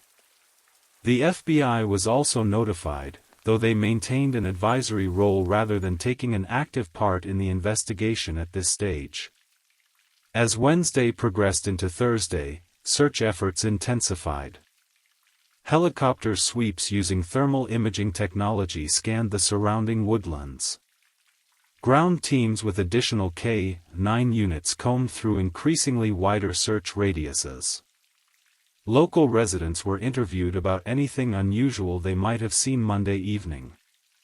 One such resident, who lived approximately 100 yards from the accident site, reported hearing a loud thud around 7:30 p.m. on Monday, likely the sound of Maura's car hitting the snowbank. This resident looked outside but saw no signs of distress or calls for help. She observed no vehicles stopping to offer assistance before returning to her evening activities. Another resident reported seeing a police cruiser at the scene around 9 p.m., but by then, Maura's car was already being loaded onto a tow truck. No one in the immediate vicinity reported seeing Maura walking along the road or approaching any houses for assistance. The timeline gap between 7:30 p.m. when Butch Atwood left Maura at her car and 7:56 p.m. when Officer Smith arrived remained the critical focus of the investigation. What happened in those 13 minutes? Why would Maura abandon her vehicle rather than wait for help? Where did she go in such a short time span that she could completely vanish from the area? Various theories began to emerge among investigators and family members. Some believed Maura had deliberately staged her disappearance, planning to start a new life elsewhere. Supporters of this theory pointed to her internet searches for accommodations in the White Mountains, her ATM withdrawal, and her alcohol purchases as evidence of someone planning to disappear temporarily, perhaps to clear her head after recent troubles. Others feared a more tragic possibility, that Maura, possibly intoxicated and disoriented after the accident, had wandered into the woods and succumbed to hypothermia. February temperatures in that region routinely drop into the teens or single digits after sunset, making survival without proper gear extremely difficult. However, the extensive ground searches and absence of footprints in the snow made this theory increasingly unlikely as days passed. A third possibility, one that grew more concerning with each passing day, was that Maura had accepted a ride from a stranger with malicious intent. The rural location, the unexpected car trouble, and a young woman alone at night created a vulnerability that could have been exploited by someone passing by. By Friday, February 13th, nearly 4 full days after Maura's disappearance, the case began attracting regional media attention. Local newspapers ran stories about the missing UMass student, and regional television stations began covering the search efforts. This media exposure would prove crucial in the coming weeks, as it brought forward several witnesses who had not initially spoken with police. Perhaps the most significant of these witnesses was a contractor returning home from a job site who reported seeing a young woman matching Maura's description jogging or walking briskly eastbound on Route 112, approximately 4 to 5 miles east of the accident site. The timing of this sighting, approximately 8:30 to 9 p.m. on Monday evening, would have required Maura to cover that distance in about an hour, physically possible, but raising questions about why she would travel on foot in cold weather rather than seeking immediate shelter. Another witness reported seeing a red truck with Massachusetts plates parked near the accident site shortly after Maura's car went off the road. This vehicle had not been mentioned in Butch Atwood's or Officer Smith's initial accounts, raising questions about whether someone else might have stopped to assist Maura before police arrived. As the first week of searching came to a close, Fred Murray's frustration with law enforcement reached a breaking point. He publicly criticized what he saw as delays in treating the case as a potential abduction, arguing that precious time had been lost assuming Maura had simply walked away voluntarily. "Every minute counts in cases like this," Fred told a local reporter. "They wasted the first night, and they wasted the next day. By the time they started taking this seriously, whoever took my daughter could have been hundreds of miles away." Law enforcement officials defended their approach, noting that they had followed standard protocols for a case involving an adult with no immediate evidence of foul play. The lead investigator from the New Hampshire State Police emphasized that they were pursuing all possibilities, from voluntary disappearance to potential abduction. "We haven't ruled anything out," Lieutenant John Sanders told the press. "We're investigating this as a missing person case with unusual circumstances, and we're committed to finding Maura Murray." By the end of the first week, the official search had expanded to include parts of Vermont and Maine, acknowledging the possibility that Maura could have crossed state lines, either on her own or through other means. Digital forensics experts began examining Maura's personal computer and phone records for additional clues about her intentions or possible contacts in the area. What made the investigation particularly challenging was the lack of definitive evidence pointing in any single direction.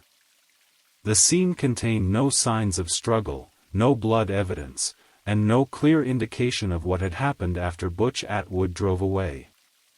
The car itself, while damaged, showed no signs of foul play.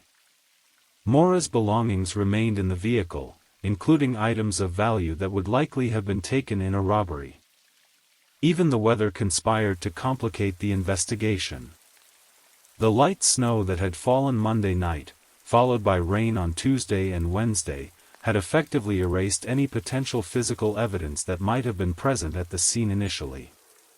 Footprints, tire tracks, or other indicators that could have provided crucial directional information were washed away before investigators recognized their significance.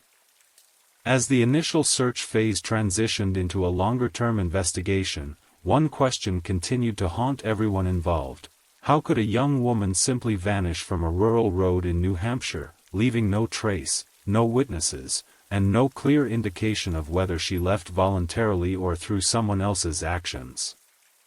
This question would drive Fred Murray's relentless pursuit of answers in the months and years to come. It would inspire amateur sleuths and true crime enthusiasts to develop their own theories and conduct their own investigations. And it would leave the residents of Haverhill, New Hampshire forever changed by the mystery that had unfolded in their quiet community on a cold February evening in 2004. As the initial search for Maura Murray extended into its second week, investigators began looking more deeply into her personal history, seeking any clues that might explain her presence in New Hampshire and her subsequent disappearance. This aspect of the investigation required a delicate balance, examining Maura's life thoroughly while respecting her privacy and avoiding unfounded speculation. What emerged was a portrait of a young woman who, despite her many accomplishments, had been experiencing a series of personal challenges in the months leading up to her disappearance. These details would not explain what happened to Maura on that February evening, but they provided context that investigators hoped might lead to understanding her state of mind and intentions. Central to this examination was Maura's relationship with her boyfriend, Billy Roche. The two had met at West Point before Maura transferred to UMass. They had maintained a long-distance relationship while Billy served as a lieutenant in the U.S. Army, stationed at Fort Sill in Oklahoma. By all accounts, including statements from both families, the relationship was serious and committed. When Billy learned of Maura's disappearance, he immediately requested emergency leave from the Army and flew to New Hampshire to assist in the search.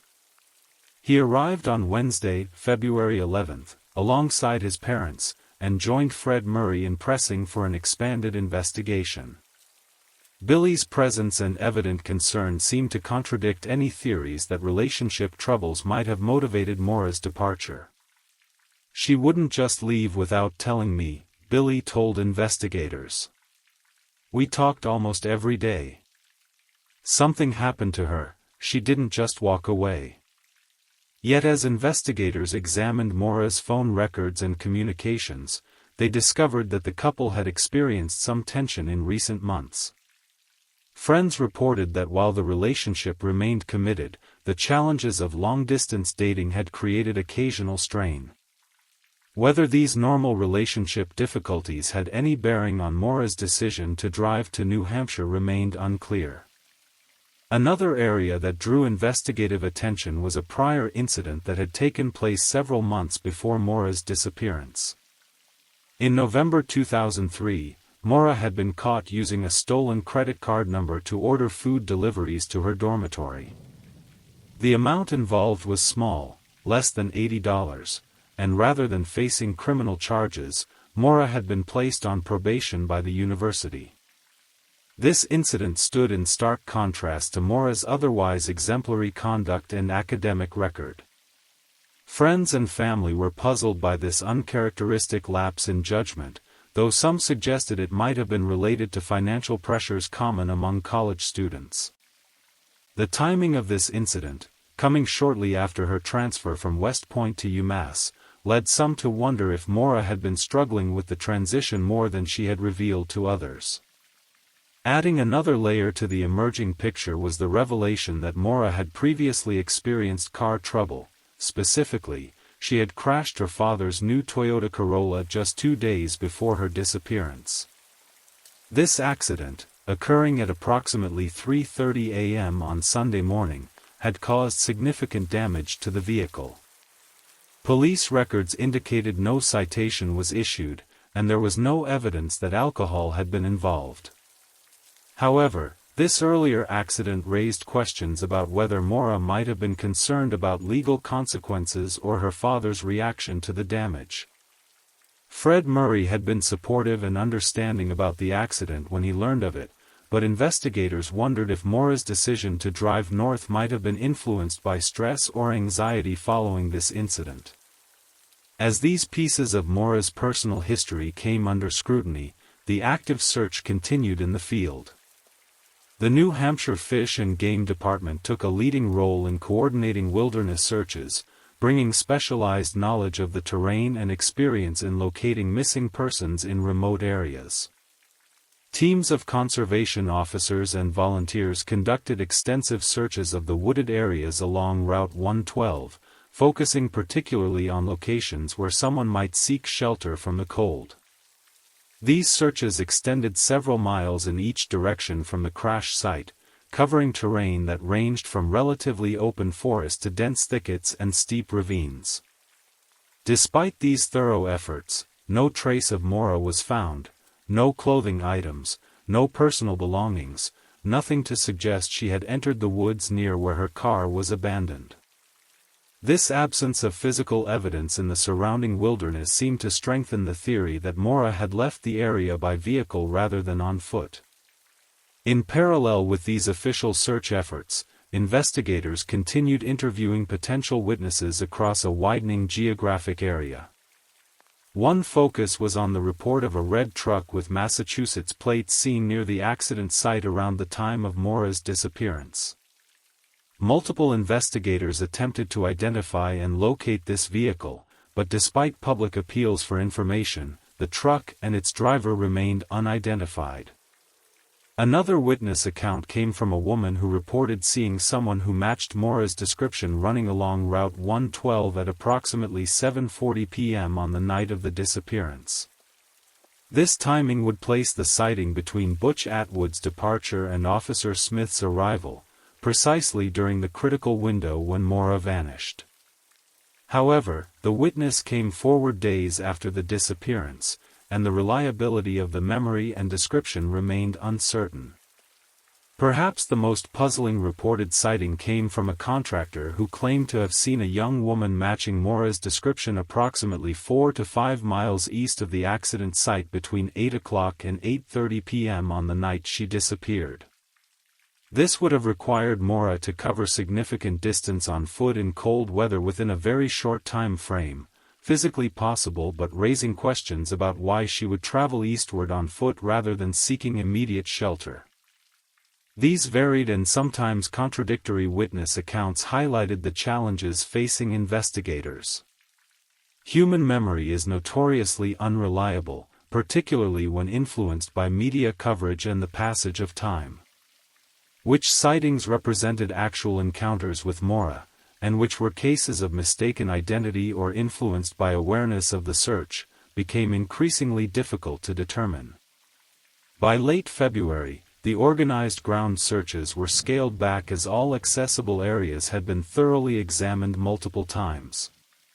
The New Hampshire Fish and Game Department issued a statement indicating that based on their extensive experience, if Maura had entered the wilderness area near the accident site and succumbed to the elements, some evidence of her presence would likely have been found. This assessment shifted the focus of the investigation more firmly toward the possibility that Maura had left the area in a vehicle, either voluntarily or through someone else's actions. Investigators began examining traffic camera footage from routes leading away from Haverhill, though the rural nature of the area meant such cameras were sparse and often limited to major highways rather than secondary roads.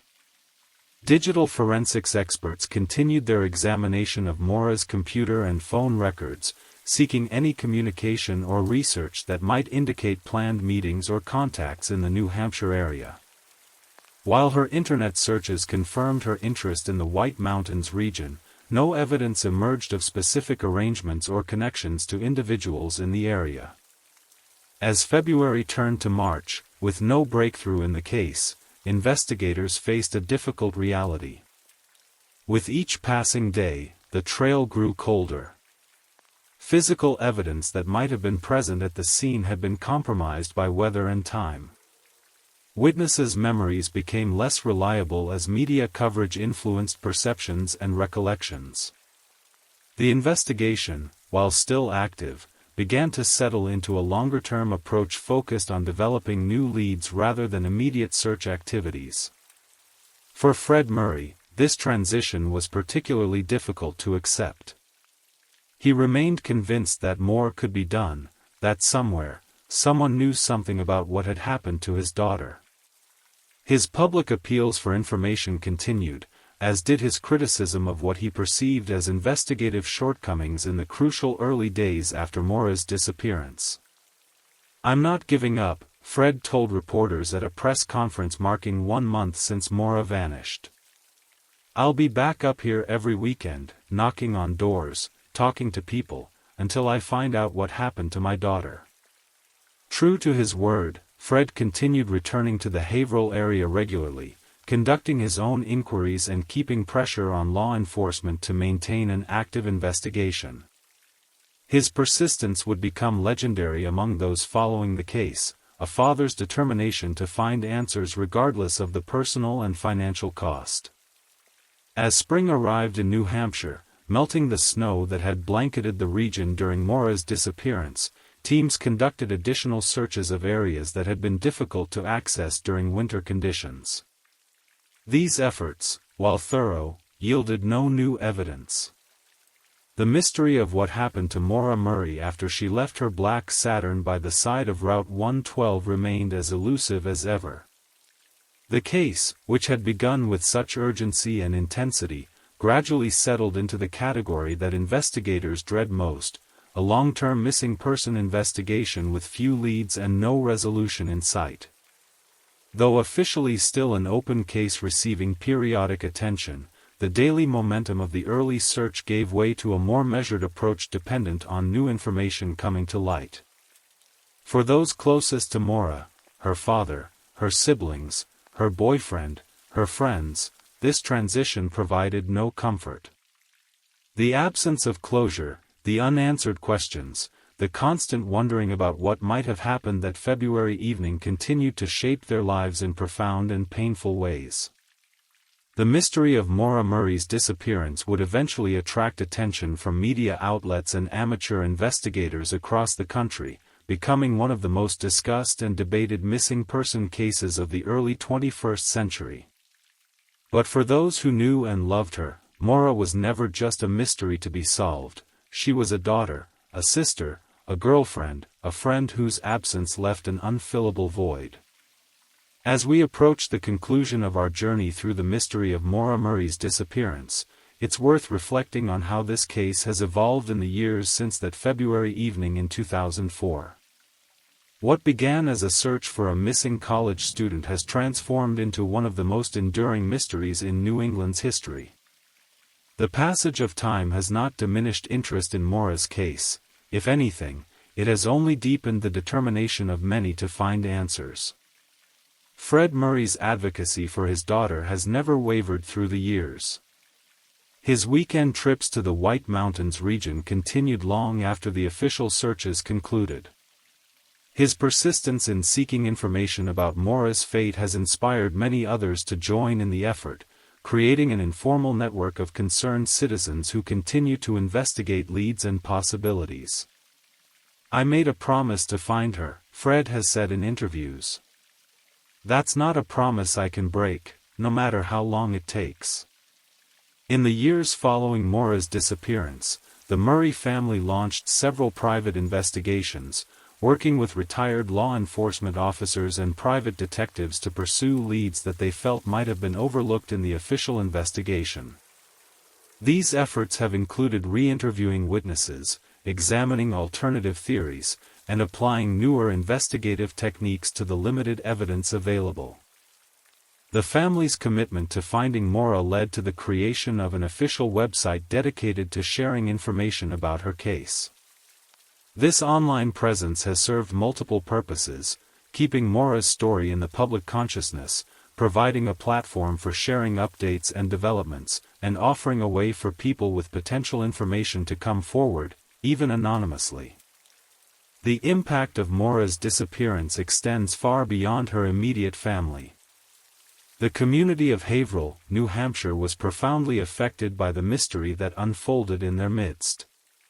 Residents who had previously felt secure in their rural surroundings found themselves questioning the safety they had taken for granted. Parents became more protective of their children, more aware of the potential dangers that might lurk even in familiar places. For many local residents, the mystery created a lingering unease, a sense that something had happened in their community that defied explanation, that challenged their understanding of the place they called home. Some embraced the search for answers, offering continuous support to the Murray family and investigators. Others preferred to move forward, uncomfortable with the attention the case brought to their small town. Over the years, Maura's case has been the subject of numerous television programs, podcasts, books, and online discussions. Each new examination of the evidence brings fresh perspectives and occasionally new information, though no definitive breakthrough has emerged to explain what happened after Maura's car went off the road on Route 112. Amateur sleuths and internet detectives have developed elaborate theories about Maura's fate, some plausible, others less so. These range from the possibility that she walked away deliberately to start a new life elsewhere, to scenarios involving foul play by either someone she encountered by chance or someone who might have been waiting for her in the area. Law enforcement officials maintain that the case remains open and active, though the intensity of the investigation has naturally evolved over time. Periodic reviews of the evidence occur, and new forensic techniques are applied when relevant. The New Hampshire State Police and the FBI continue to follow up on credible leads when they emerge, though they acknowledge the challenges posed by the limited physical evidence and the passage of time. In 2019, nearly 15 years after Maura's disappearance, ground-penetrating radar identified disturbances in the soil near the accident site that prompted renewed interest. Excavation of the area, however, revealed no connection to the case, another promising lead that ultimately led nowhere. As we reflect on this enduring mystery, it's natural to wonder, will we ever know what happened to Maura Murray? The question remains without a definitive answer. Missing person cases can be resolved even decades later, through new evidence, confessions, or forensic breakthroughs. The possibility of resolution, however remote it might seem, never completely disappears. What remains certain is that Maura was a real person, not merely a mystery to be solved or a story to be told. She was a young woman with dreams and aspirations, with people who loved her and continue to feel her absence every day. Behind the theories and investigations lies the simple human truth of a family still waiting for answers, still hoping for closure. For Fred Murray and his family, for Billy Roche and Maura's friends, for the community of Haverhill and for all those who have become invested in this case over the years, the questions remain. What happened to Maura Murray after she left her car on that cold February evening? Where did she go? Will we ever know the truth? These questions have no simple answers. They linger in the consciousness of all who encounter this story, inviting contemplation about the fragility of human life, the unpredictability of circumstance, and the profound impact of uncertainty. As we bring our exploration of this case to a close, I hope that wherever your thoughts may drift as you settle into sleep, you carry with you not just the mystery of Maura Murray's disappearance, but also the recognition of how precious and sometimes precarious our connections to one another truly are. Story 4. On April 1, 2006, in the bustling college town of Columbus, Ohio, a 27-year-old medical student named Brian Schaefer seemingly vanished into thin air. What makes this case particularly baffling is that Brian was last seen on security camera footage entering a popular bar called the Ugly Tuna Saloon near the Ohio State University campus. However, he was never seen leaving the establishment, despite cameras monitoring the main exit. The night began as a typical evening out with friends. Brian had just completed his final exams before spring break and was celebrating with his classmates. What should have been a night of relaxation and celebration instead became the beginning of an enduring mystery. Despite extensive searches, numerous investigations, and years of effort by both law enforcement and Brian's loved ones, no trace of him has ever been found. Tonight, we'll explore Brian's life, the events of that fateful evening, the exhaustive investigation that followed, and the theories that have emerged to explain his disappearance. As we delve into these events, I invite you to relax and let the story and rain sounds guide you toward restful sleep. Brian Randall Schaefer was born on February 25, 1979, in Pickerington, Ohio, a suburb of Columbus. He grew up in a loving family with his parents, Randy and Renee Schaefer, and his younger brother, Derek. By all accounts, Brian was a bright, kind-hearted young man with a passion for music and medicine. Brian attended Ohio State University for his undergraduate studies, where he excelled academically. He was known for his friendly demeanor and his love of playing guitar. Friends described him as outgoing, thoughtful, and always ready with a joke or a kind word. He had a wide circle of friends and was well liked by those who knew him. After completing his bachelor's degree, Brian decided to pursue his dream of becoming a doctor.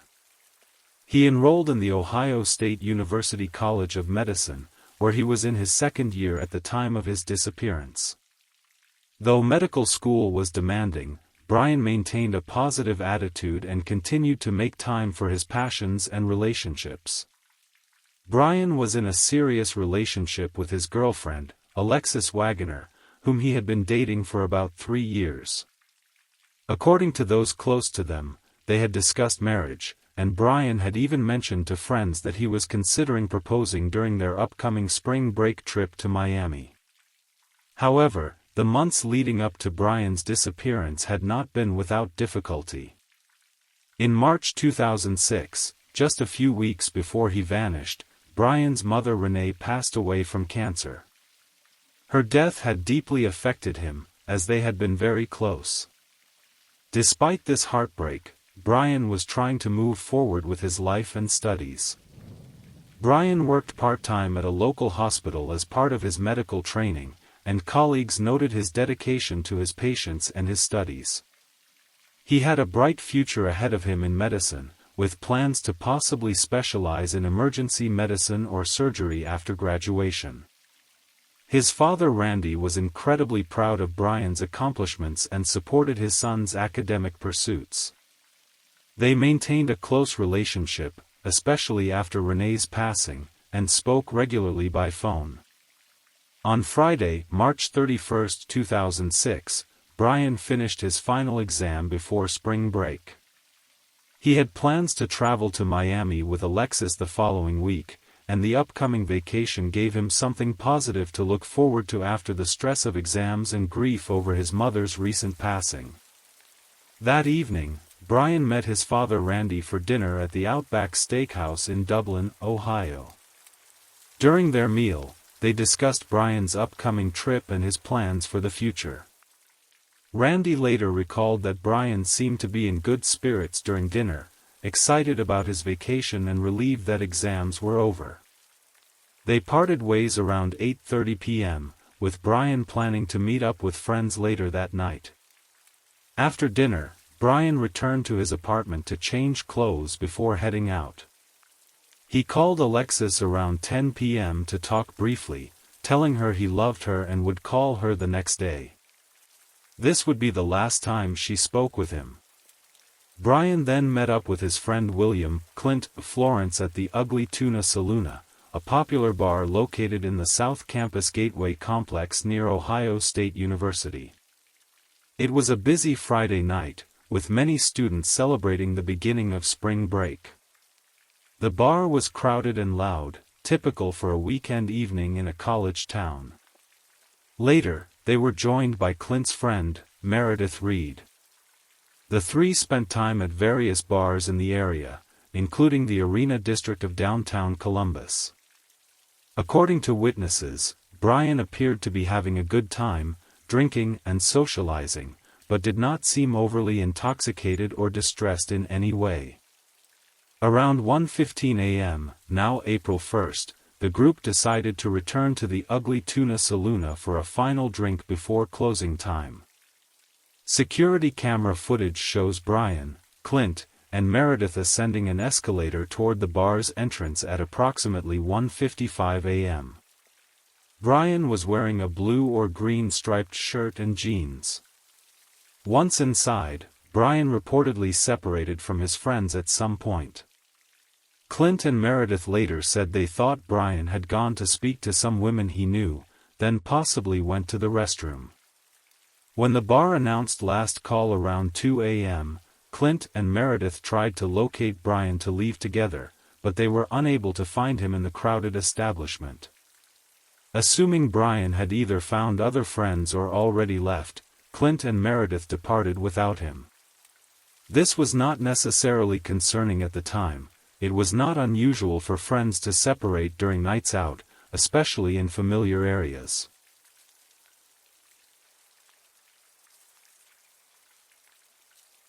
The Ugly Tuna Saloona closed at 2:10 a.m., and all patrons were required to exit the premises. Security cameras captured footage of people leaving, but mysteriously, Brian Schaefer was not among them. The bar had only one public entrance/exit, which was covered by security cameras. There was an emergency exit that led to a construction area, but it was alarmed and using it would have notified staff. When Brian failed to return home that night, it didn't immediately raise alarms. It was not unusual for a 27-year-old to stay out late or even spend the night elsewhere, especially during celebrations like the start of spring break. However, concern began to grow when no one heard from Brian the following day. On April 2nd, Brian was supposed to meet his girlfriend Alexis to depart for their Miami vacation. When he didn't show up and was unreachable by phone, Alexis became worried and contacted Brian's father and friends. None of them had heard from him since the night at the bar. Randy Schaefer filed a missing person report with the Columbus Police Department on April 3, 2006. Law enforcement immediately began investigating, starting with reviewing the security footage from the Ugly Tuna Saloon and surrounding businesses. What they discovered was perplexing. While cameras clearly showed Brian entering the bar, they never captured him leaving. This strange circumstance led to the bar being searched thoroughly, but no trace of Brian was found inside. Investigators interviewed staff members, patrons who had been at the bar that night, and Brian's friends who were with him. No one reported any unusual behavior, confrontations, or concerning situations involving Brian. Clint Florence, the last known person to see Brian, cooperated initially but later declined to take a polygraph test on advice from his attorney, which some found suspicious, though there has never been evidence linking him to Brian's disappearance. In the days that followed, police conducted extensive searches of the area surrounding the bar, including dumpsters, alleyways, and the Olentangy River which runs nearby. Search dogs were brought in, and missing person flyers were distributed throughout Columbus. Brian's face appeared on local and national news programs as the mysterious case began to gain attention. The lack of any evidence was baffling to investigators. Brian's credit cards and bank accounts showed no activity after his disappearance. His car remained parked at his apartment. His cell phone was never used again. It was as if he had truly vanished without a trace. As days turned into weeks, the investigation into Brian's disappearance intensified. The Columbus Police Department assigned Detective John Hurst as the lead investigator on the case. Multiple agencies became involved, including the FBI, who assisted with technical aspects of the investigation. One of the most thorough examinations was of the security footage from the Ugly Tuna Saloon and surrounding businesses. Experts analyzed the video frame by frame, trying to determine if Brian might have somehow exited the bar without being captured on camera. Some theories emerged. He could have changed his clothing and appearance inside the bar, allowing him to leave without being recognized on camera. He might have left through the emergency exit, though this would have triggered an alarm. He could have departed during a brief period when the camera was not recording, though staff insisted the system was functioning properly all night. He might have left the following morning during cleanup when cameras were no longer being monitored closely. The building that housed the Ugly Tuna Saloon was undergoing construction in some areas, leading to speculation that Brian might have fallen victim to an accident in an unsecured area. Construction sites were searched, but no evidence was found. Investigators also explored the possibility that Brian's disappearance was voluntary. They examined his psychological state, looking into whether the recent loss of his mother might have triggered a desire to start a new life elsewhere. His friends and family, however, insisted that despite his grief, Brian was looking forward to his future in medicine and his relationship with Alexis. There were no signs of depression or suicidal thoughts, and he had made numerous plans for the future. Computer forensics experts examined Brian's laptop and online accounts, finding nothing unusual or concerning. His financial records showed no unusual withdrawals or preparations that might indicate he was planning to disappear voluntarily. As months passed, the case remained open but active leads dwindled. Detective Hurst continued to follow up on every tip that came into the department. Periodically, potential sightings of Brian would be reported from various locations across the country, but none of these reports led to any concrete evidence of his whereabouts. Over the years, several theories have emerged regarding what might have happened to Brian Schaefer.